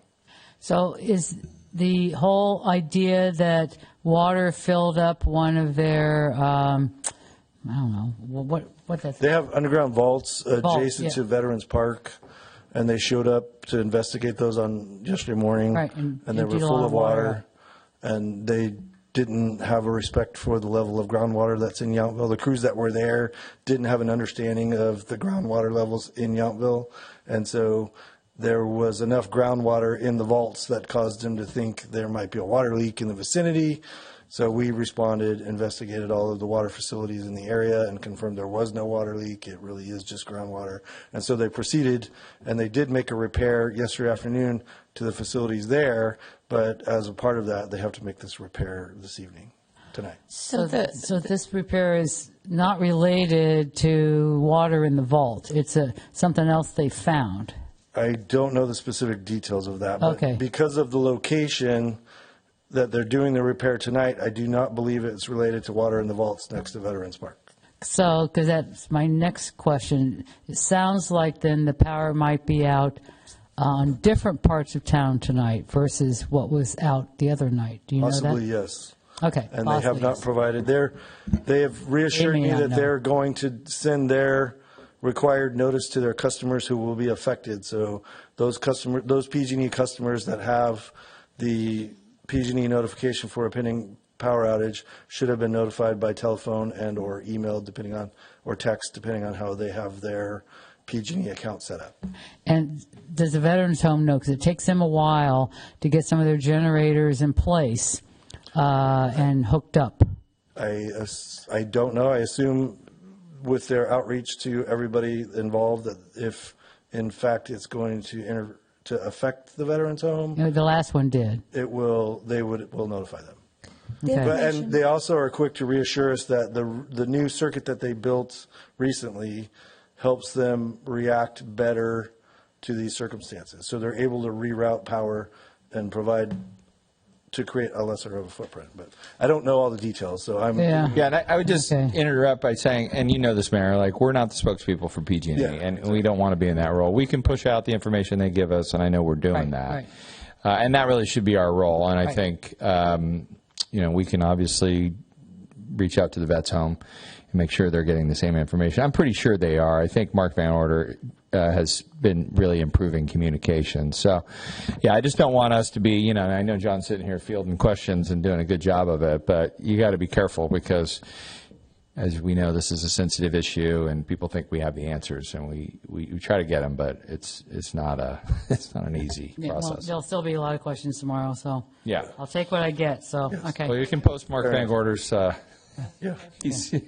He's the best at recovering, and he's been doing a good job. So I want to give him credit. But Yes, it's he's been very responsive to me. Yeah. Vice Mayor. Hit the right button here.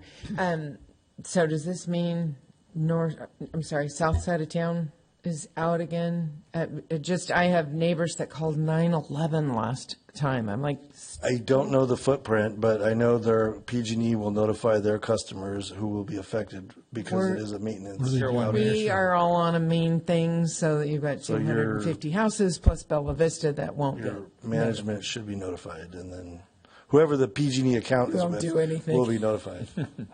They called the. Mulberry, I haven't gotten a notification yet, so maybe it's not that widespread. It might not be. I don't know. Prepare for the worst. If it was water and sewer, I'd be able to tell you. I worry more about water and sewer. Hope for the best. What is it? Yeah. With that, I'll hand it off to my Thanks, John. fellow All right, department thank heads. you, Does anyone else want to The other thing tonight is when it occurs, you can You go don't on have to. PG&E's website and look under power outage, I know and Sam it'll has tell you some the of map. those. Show you the map. Sam, come on. I know you've been here for a while. I just wanted to say 2 reminders. We have our Pride in the Park celebration this Sunday from 3 to 6 p.m., which will be terrific. And then opening on the 26th is the Seward Johnson Trays, Midnight Snack Trays show at the gallery. And it's really unique. It's the first time this entire installation has been shown on the West Coast. So it really is a unique opportunity that we've taken on. And we're really trying to spread the word because it's not something that you would normally get to see. So, thank you. Yeah, and just adding to that, they are doing a seasonal opening or a grand opening at the Coop or the farm stand. And 11 a.m. on Saturday. And we'll have the Locals Lounge open as well. So we're working on final details, but we will have it open. And we intend to keep it open during Yountville Fit hours. So we'll work through those. But and I'm working with Lindsay Hoops and Sam and others, but the idea of seasonal openings is something I keep talking about, just so you know. So I think Saturday is the first day of summer, or the summer solstice, and then onward. I think it gives us a cadence or a routine where we can continue to refine things and make it better. So I just want to put that out there as I hear all the comments, whether it's the Coop or the lounge or other things. I think that helps, and I think if you've been in there, it's going to be great. I also do intend at some point, I don't know if it'll be in the next quarter, to utilize that room to have our council meetings shown. So I think I've mentioned that to some of you, but this can be an area where if you don't want to come here, not everyone has cable TV. Some people get confused with YouTube, all the different outlets we have. So we will, I think, starting July 15th, give a shot at having the council meeting, see if people go in there and watch it. So I wanted to share that with you. And you can bring your own beer to that meeting? No alcoholic beverages. No alcoholic beverages? I think not, but the Coop does serve now. I saw they're doing the frosés, so we'll let people. You will be able to get food in the Coop and go into the lounge. I don't want to get into, we don't have a liquor license. I don't want to get into all of that. I think it's a don't ask, so hopefully don't people tell. are civil. But it's just kind of a nice room and an opportunity. And I know when we initially talked about what was being called a cafe, and I saw it put up earlier today as one of the accomplishments, this isn't really a cafe, right? It's a place you can go from food from the coop, but it gives us, especially it's starting to get hot again, and obviously when we have rain, the farm stand can be then a 365 sort of operation that serves the community for that purpose that people talked about. So let me know your thoughts after you see it today, or excuse me, on Saturday, and we'll continue to make it better. Yep. Come by. I think we're going to cut a ribbon. Is that right, Sam? Yeah. Okay. So be there for a ribbon cutting and. On Saturday? Yep. 11 o'clock. Get it open. Wear chicken suits? Wear chicken suits if you'd like. Whatever. It's not works. a chamber ribbon cutting, just so you know. So we're still working through the logistics. That's why the communication hasn't been the same as usual, but we will do something at 11 o'clock at the coop. Okay. Okay. Any more staff reports? I want to hop in really quickly and say that we will most likely be doing our first barbecue of the season on July the 16th. This will be a Yountville Green themed barbecue community cookout with our friends at Fire Station 12. So mark your calendars. We're going to try to do them a little later this season from 4 until 6 p.m. So we hope to see everybody there. With our new Heston equipment, too. Exactly. Oh, Some it's going to be fancy wonderful. barbecue action back there. So Right. see everybody then. Better get them early so they can practice on how to start the fires there. Oh, yeah, MBTA. Oh, no. Anyway, council external meeting reports, flood control, I met, I don't know, a while ago, and same stuff. We're still negotiating with property owners and moving ahead with multiple lawsuits for eminent domain, and we passed the budget. Any other council meeting reports? Quick, I'll be attending the Association of Bay Area Governments meeting this Friday in San Francisco. Yeah, Mayor, I should report later. Pardon me. We finished? I should report out that NVTC did meet while I was gone. They did approve the contract with Visit Napa Valley, so that is done. And I know we're having another meeting. We're getting into bylaws and other issues, but the actual, what I call the vendor agreement, which is the agreement between really the county that MVTC is the oversight of with Visit Napa Valley, has been done, and it allows the money to keep flowing. June 30th, I understand it was a pretty tense meeting, but they got the contract done. Okay, with that, how about an adjournment to our next regular meeting on Tuesday, July the 15th, where our consent, we approved not having a meeting on July 2nd. So we'll be, anybody make a motion? Yes, I'll move that we adjourn. Okay. And a voice vote will suffice. Yeah. I'll second that. Okay, all in favor say aye. Aye. Any opposed, any abstain? We have adjourned at 6:39. It's 5 hours and 39 minutes. Thanks, everybody. Good night. Oh.